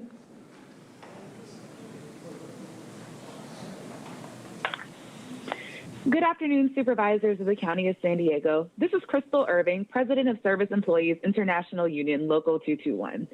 I'll keep my comments short this morning as I've already submitted a letter outlining our perspective in greater detail. As you know, SEIU Local 221 represents healthcare workers in the San Diego County jails, and our union is an advocate for safer incarceration and alternatives to incarceration. SEIU Local 221 supports Supervisor Tara Lawson-Remer's proposed data-driven approach to expanding alternatives to custody. Our members bear witness every day to the unsafe conditions in the jails for both detainees and the essential healthcare staff whose mission is to care for them. Inadequate staffing levels, a lack of adherence to medically driven protocols, and low morale continue to be obstacles to safety. Our members dedicate themselves to facing the impossible task of trying to make this system work without adequate staffing. But it is clear that our vision of public safety needs to change dramatically, and we welcome this data-driven approach as an important step forward. Thank you, Supervisor Lawson-Remer, for bringing this item to the board, and we urge the board to support this item. Thank you. Thank you. Our next caller is 2438. 2438. Please press *6 to unmute. Good afternoon. My name is Esmeralda Flores. I'm a policy advocate with the ACLU of San Diego and Imperial Counties. The ACLU is a proud member of the Invest in San Diego Families Coalition and the Coalition for Police Accountability and Transparency. We are here to urge this board to vote in support of a data-driven approach to public safety. We believe this approach will help to effectively and permanently reduce the San Diego County jail population. Thank you, Supervisor Lawson-Remer, for leading this important effort.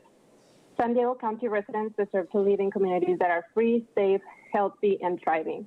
To help ensure this for all San Diegans, we must divest from the systems of policing and incarceration and instead build systems of care for our communities. Over-reliance on incarceration does not make our region safer. In fact, it is ineffective and puts the lives of people who are incarcerated in danger. San Diego County jails have the highest mortality rate among the state's largest counties, with an average of 12.8 deaths per year. According to a San Diego Union-driven investigation, the number of suicides in San Diego County jails increased by 70% between 2009 and 2018. Research shows that the U.S. has more COVID-19 cases and deaths in jails than any other country due to our nation's high incarceration rates. San Diego County took steps to reduce jail populations during the pandemic's early days. We must work to expand these measures and continue to identify alternatives to incarceration and better approaches to improve the health and well-being of all San Diego communities. We urge this board to vote in favor of adopting Supervisor Lawson-Remer's data-driven approach to public safety. We must stop incarcerating adults and children, divest from jails, and deepen our investment of money and resources in community services, non-law enforcement interventions, and alternatives to incarceration, because our communities deserve care, not criminalization. Thank you for your time and consideration. Thank you. Our next speaker is 1898. 1898. Please press *6 to unmute.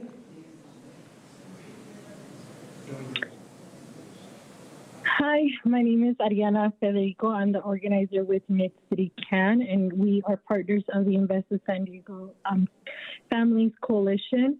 Like Supervisor Lawson-Remer had mentioned, right now our jails and the responses of how those jails are being used, a majority of them are because of public health problems, poverty, and substance abuse.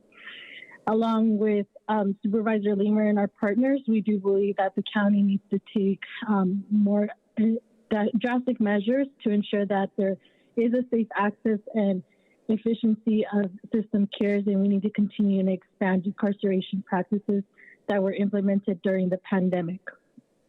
San Diego County should be doing it all to stop incarcerating people, divesting from jails, and investing in community services and alternatives to incarceration that are better for both communities to make sure that we're keeping them safe and to really support individuals who are struggling with these issues.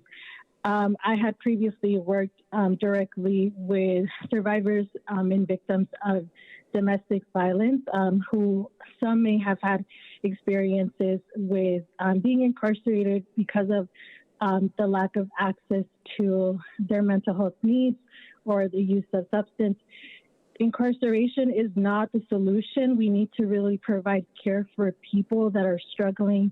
And I think that this measure is an effective one. I urge you to support Supervisor Lawson Reamer's motion to adopt a data-driven approach to public safety. Thank you for your time and your consideration. Thank you. Our next caller is 8851. 8851. Please press *6 to unmute. Hi, my name is Kim Moore, and I'm with UDW. And UDW overwhelmingly supports Supervisor Lawson Reamer's board letter, a data-driven approach to public safety. Jail is often used as a first-line response to issues that are caused by public health problems, poverty, or substance use, disproportionately impacting the poor, people with mental illness, diverse communities of color, including disabled, LGBTQ, Black, Latinx, Indigenous, AAPI, and people experiencing homelessness. Additionally, incarceration is not public safety. If that were true, given the numbers of people we incarcerate here locally and across the U.S., we'd be the safest county and nation in the world, but that is not the case. Everyone is so concerned about crime, particularly violent crime, but the rate of violent crime here in San Diego is actually far below its peak from a few decades ago, and San Diego still remains one of the safest metros in the U.S., contrary to what Summer Stephan said today. This is why comprehensive data is critical.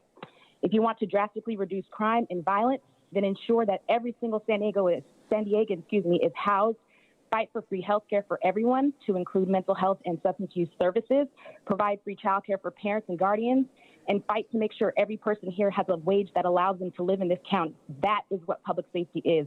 That is how you'll see a reduction in violent crime, not through incarceration. Thank you so much, Supervisor Reamer, for bringing this forward. I urge you all to vote in support. And I'll close by reminding everyone who invoked the name of the Lord today of this scripture from Isaiah 61:6, which says, "The Spirit of the Lord is upon me, because the Lord hath anointed me to preach good tidings unto the meek. He hath sent me to bind up the brokenhearted, to proclaim liberty to the captives and the opening of the prison to them that are bound." Thank you and have a good day. Thank you. Our next caller's last 5 digits are 55187. 55187. Please press *6.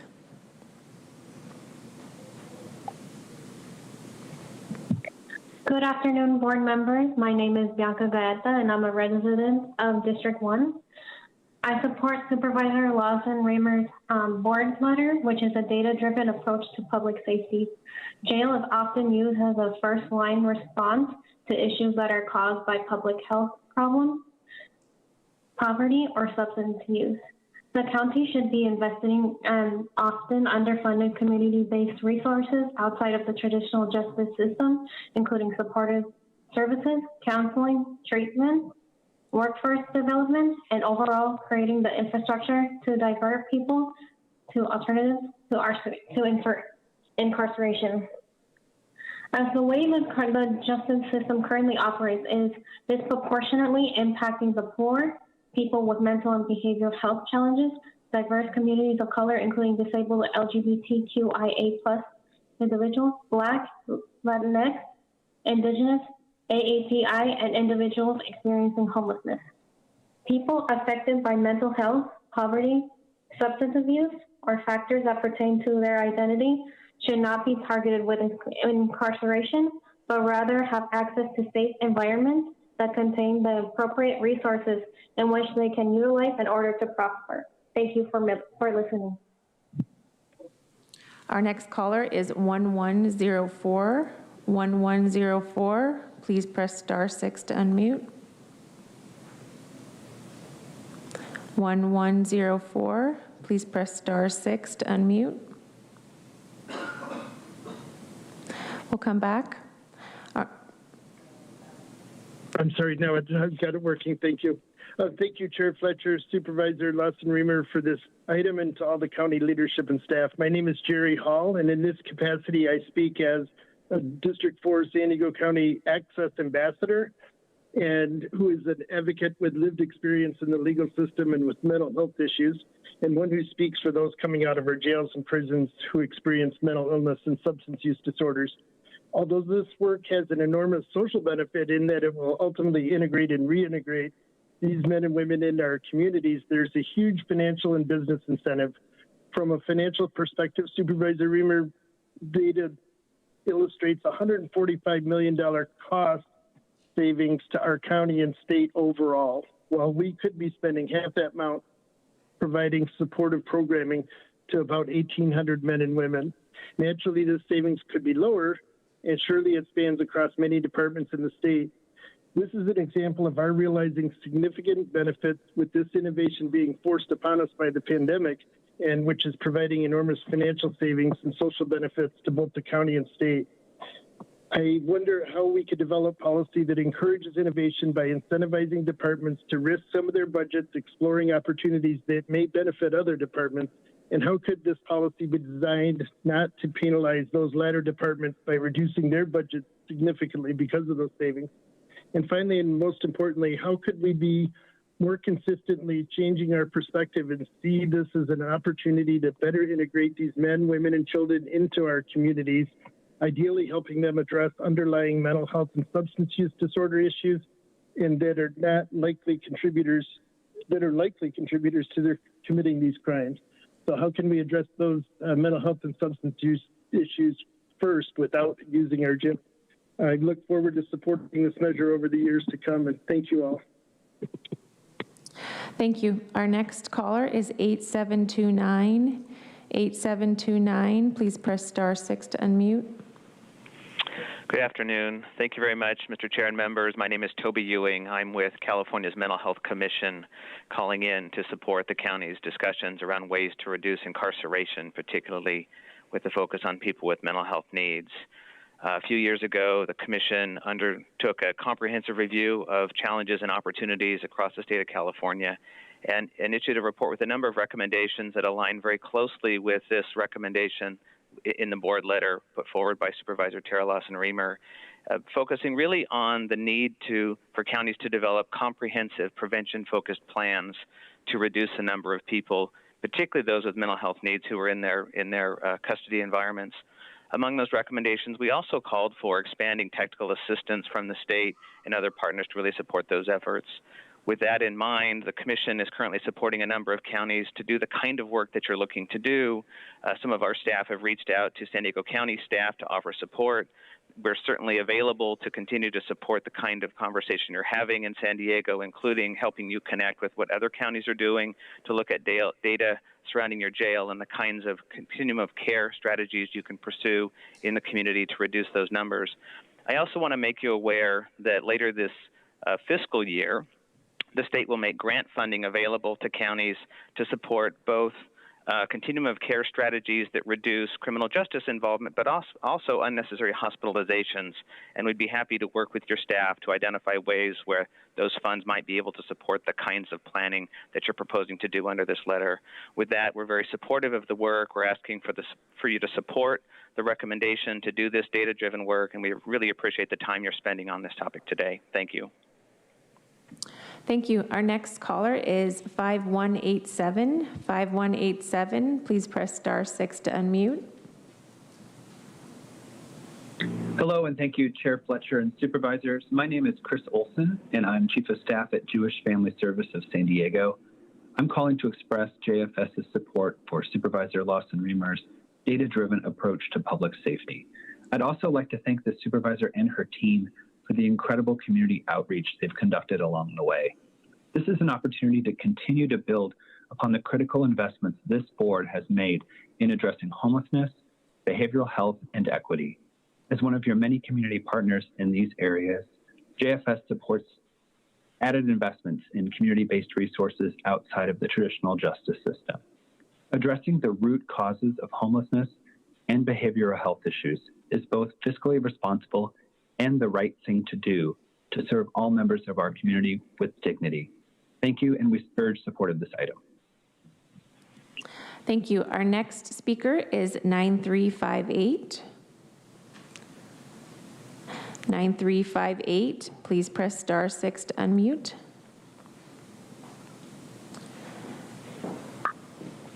Hi, my name is Angelina Corsani. Today I'm calling on behalf of the Center on Policy Initiatives and the Invest in San Diego Families Coalition to urge the Board of Supervisors to vote in support of this item. Research shows that the increased use of jails and prisons does not reduce crime. However, despite its ineffectiveness and inhumanity in both promoting public safety and in supporting individuals, our county has continued to invest almost $1 billion in our local carceral system every year. On top of barriers to finding housing and reentering the workforce, people who are incarcerated face significantly diminished earnings for the remainder of their lifetime. The carceral system disproportionately pursues convictions and incarcerations of Black people and people of color, and the harm caused is not only to individuals but to their families and to future generations. The history of racial injustice that has created economic inequalities among communities of color is perpetuated and deepened by modern systems of mass incarceration that are funded and operated at the local level. The letter put forth today will set the county on a path to re-examining its priorities and reimagining its approach to ensuring public safety and well-being.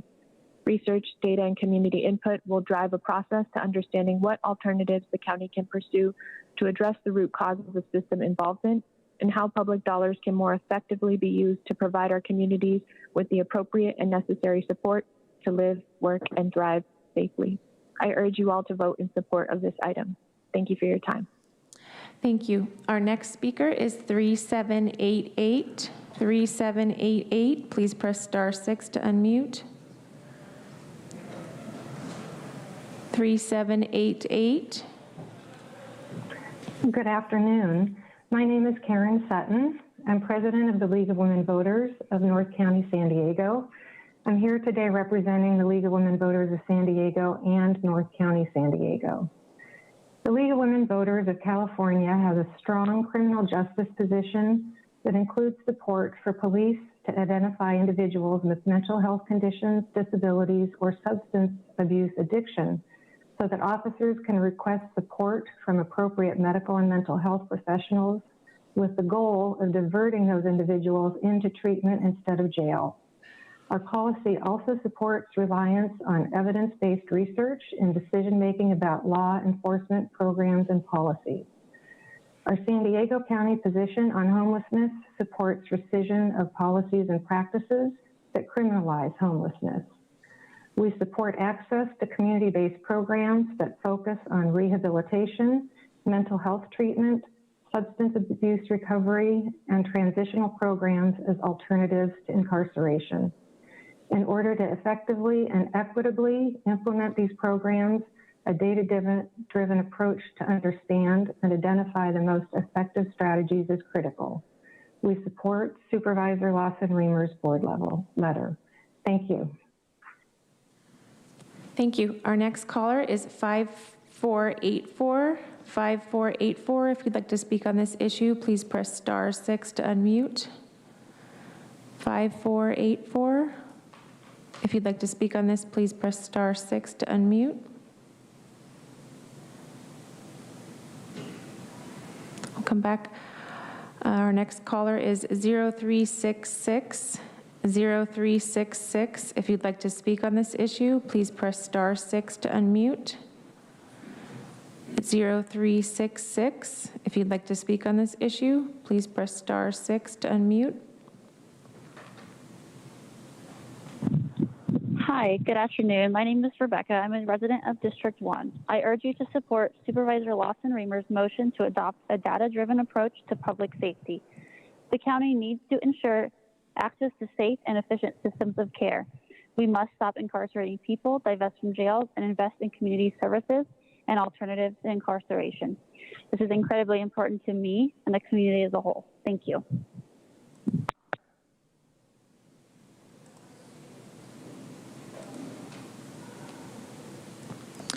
Recalling 5484. 5484. If you'd like to speak on this, please press *6 to unmute. 5484. Chair Fletcher, not seeing any movement from that caller. That concludes public comment on this item. Wonderful. Thank you to all the callers. We've got a motion by Supervisor Lawson-Remer to adopt the recommendations in here, seconded by myself. Let me go to my colleagues. We're going to start with Vice Chair Vargas. Thank you. Thank you, Supervisor Lawson-Remer, for bringing this item forward. There is absolutely a clear pattern that shows a correlation between the criminal justice system and the incarceration of individuals with substance abuse, mental illness, experiencing poverty and homelessness, and more importantly, because of structural racism. There has been evidence worldwide described in this letter today that shows overwhelmingly that for many offenses, there are also alternatives to incarceration. These actions, bless you, these actions like the ones proposed today will help us address the systemic inequities we have in our justice system with informed decision making. Although I'm going to be very honest, I always hesitate hiring additional consultants to do our work. I understand that this particular process is going to allow us to make sure that we're looking at our own public safety group from a really objective perspective. And it's going to help us identify any disparities and opportunities within the various departments and further identify policy recommendations for all of us to take into consideration in the future. I just really want to emphasize that it's really important that when we use data-driven approach to identify key policy solutions, I want to ensure that our consultants, the assessments, and the recommendations are aware that when we are examining data, sometimes we can reinforce bias and perpetuate inequities, especially when data is seen in a color-neutral way. It is critical for us that the data doesn't disregard cultural identities or reinforce harmful practices and misses the systemic racism that exists in gathering some of this data.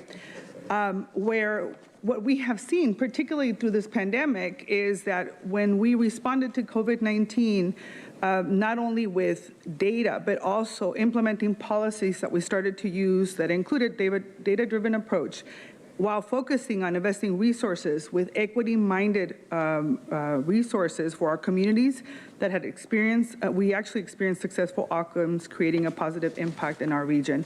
So with that, and assuming that all of that is included in this process, I am happy to support this action because I do believe that it'll help us address some of the root causes that have been ignored in our criminal justice system, including that your zip code decides whether or not you enter that system itself. So thank you very much.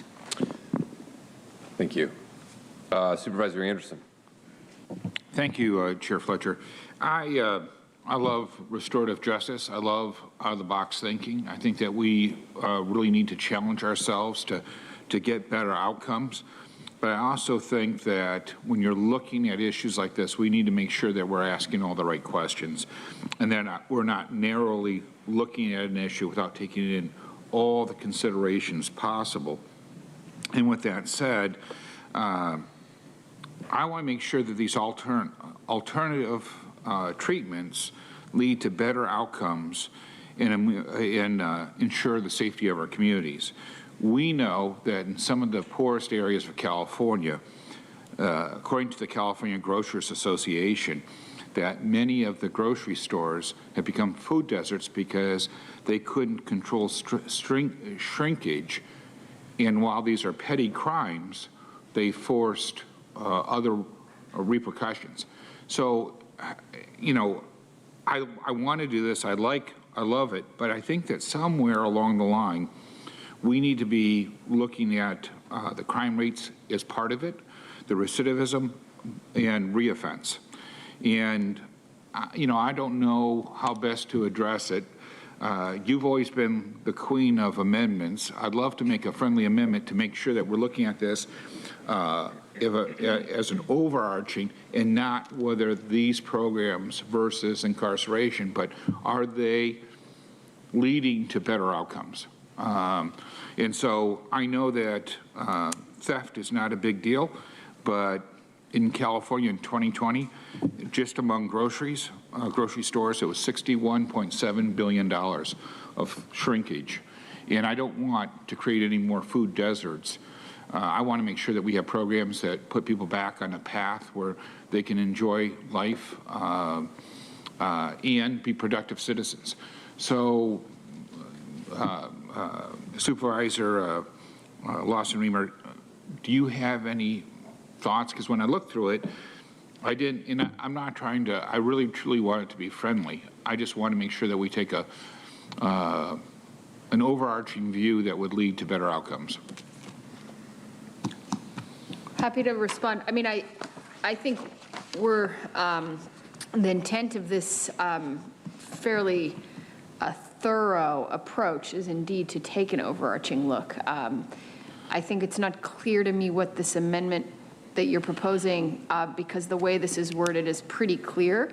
We're looking at the rate at which populations are not incarcerated due to booking changes, which include new crimes, include serious or violent crimes, include non-serious and non-violent crimes. I mean, there's nothing off the table in terms of what's being looked at. So I didn't notice any kind of connection or looking for a connection of crime continuing. So there's a request to look at recidivism, and what it specifically says: populations not incarcerated due to booking charges commit new crimes.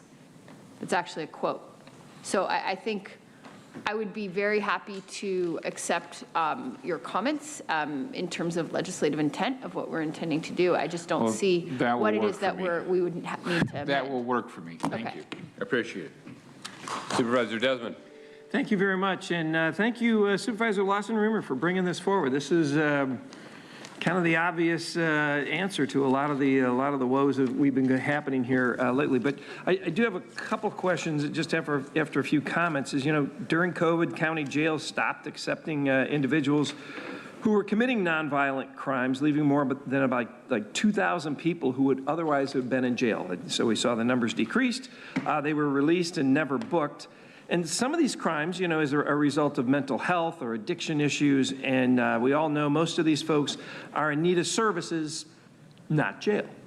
It's also important to note that some were not incarcerated, and according to some of our North County providers, unfortunately, they were left on the streets basically to deteriorate. So I don't like the fact that our jails are the largest provider of behavioral health services, but you know, that's a reality and it shouldn't be. So I'd like to clearly say that while jail is not the answer for these complex issues, it's also not okay to simply stop enforcing certain laws, because jail is no longer accepting individuals of certain violations. So I do believe we need to do the right thing, and we need alternatives, which was one of the reasons I was a very vocal advocate for crisis stabilization units, which is another tool for law enforcement, to triage the individual in the right direction and not take them to an ER. With the right treatment opportunities, the only option for law enforcement sometimes is to take them to an ER or a jail. So I'm very interested in the data coming back on this and to independently analyze the impact of not incarcerating people. And most importantly, to identify and propose alternatives that can better address root causes around mental health, addiction, and homelessness. But I do have a question, and I don't know if you can answer it now or if it's for you or to the staff or legal, but one of the problems that we have with homelessness, and one of the frustrations I've seen with the homelessness, is even if we've got housing, even if we've got a shelter, if they refuse treatment, they can walk. So how are we going to be able to, I guess, as we give them the choice of jail or treatment? I'm just curious how do we keep people in treatment programs if they don't want to be there and they want to walk? And that's just kind of a challenge. I don't know if that's going to be addressed in what comes back or not, but that's what I see of homelessness. Sorry, Chair Fletcher, yeah. I hope that some of those answers are what comes back from this assessment and analysis, both from the CIO's led process as well as the independent consultant. I think I heard similar concerns voiced by a lot of stakeholders. So I think that's probably one of the big gaps that we see in our system, frankly, is that kind of alternative where people need to be encouraged, incentivized to get the treatment that they need. So I'm reluctant to sort of presuppose answers, but I would imagine that is, given that is something I've heard from a lot of stakeholders, I would imagine that's one of the kind of recommendations we would see coming back. I would hope so. Some type of, I don't know if it's a conservatorship or something, but if I've always kind of told people, we have the money, we have the tools. It's just if people aren't willing to accept them or they're not ready for them, that's kind of where I shrug my shoulders and say, well, what can we do? So I'm glad to see this, and I agree with Supervisor Anderson's approach. We need a 360 holistic approach here. And I know you did see it. I did see it in one of your recommendations about analyzing recidivism for those who did not go to jail, and if they're, if those crimes, they happened again, and then what are the typical crimes that we're seeing multiple offenses on for those that are not going to jail. And do we see any trends, people receiving treatment and not getting rearrested? I think, so we need to track all of that stuff to see if this is working, which is why I always like your approaches to data. So I understand treatment before jail, but like I said, if somebody refuses service, we're kind of stuck in this grind that we can't get out of our own ways in sometimes. So I'm very, very happy to support this item. Thank you very much for bringing it forward. Thank you. Wonderful. Thank you. We've got a motion by Supervisor Lawson-Remer, seconded by myself. Not seeing any additional requests to speak. Please vote. Chair Fletcher, that motion passes unanimously with all supervisors being present and voting aye. It is 12:55. We are going to break for lunch. We will reconvene at 1:30 p.m. Thank you.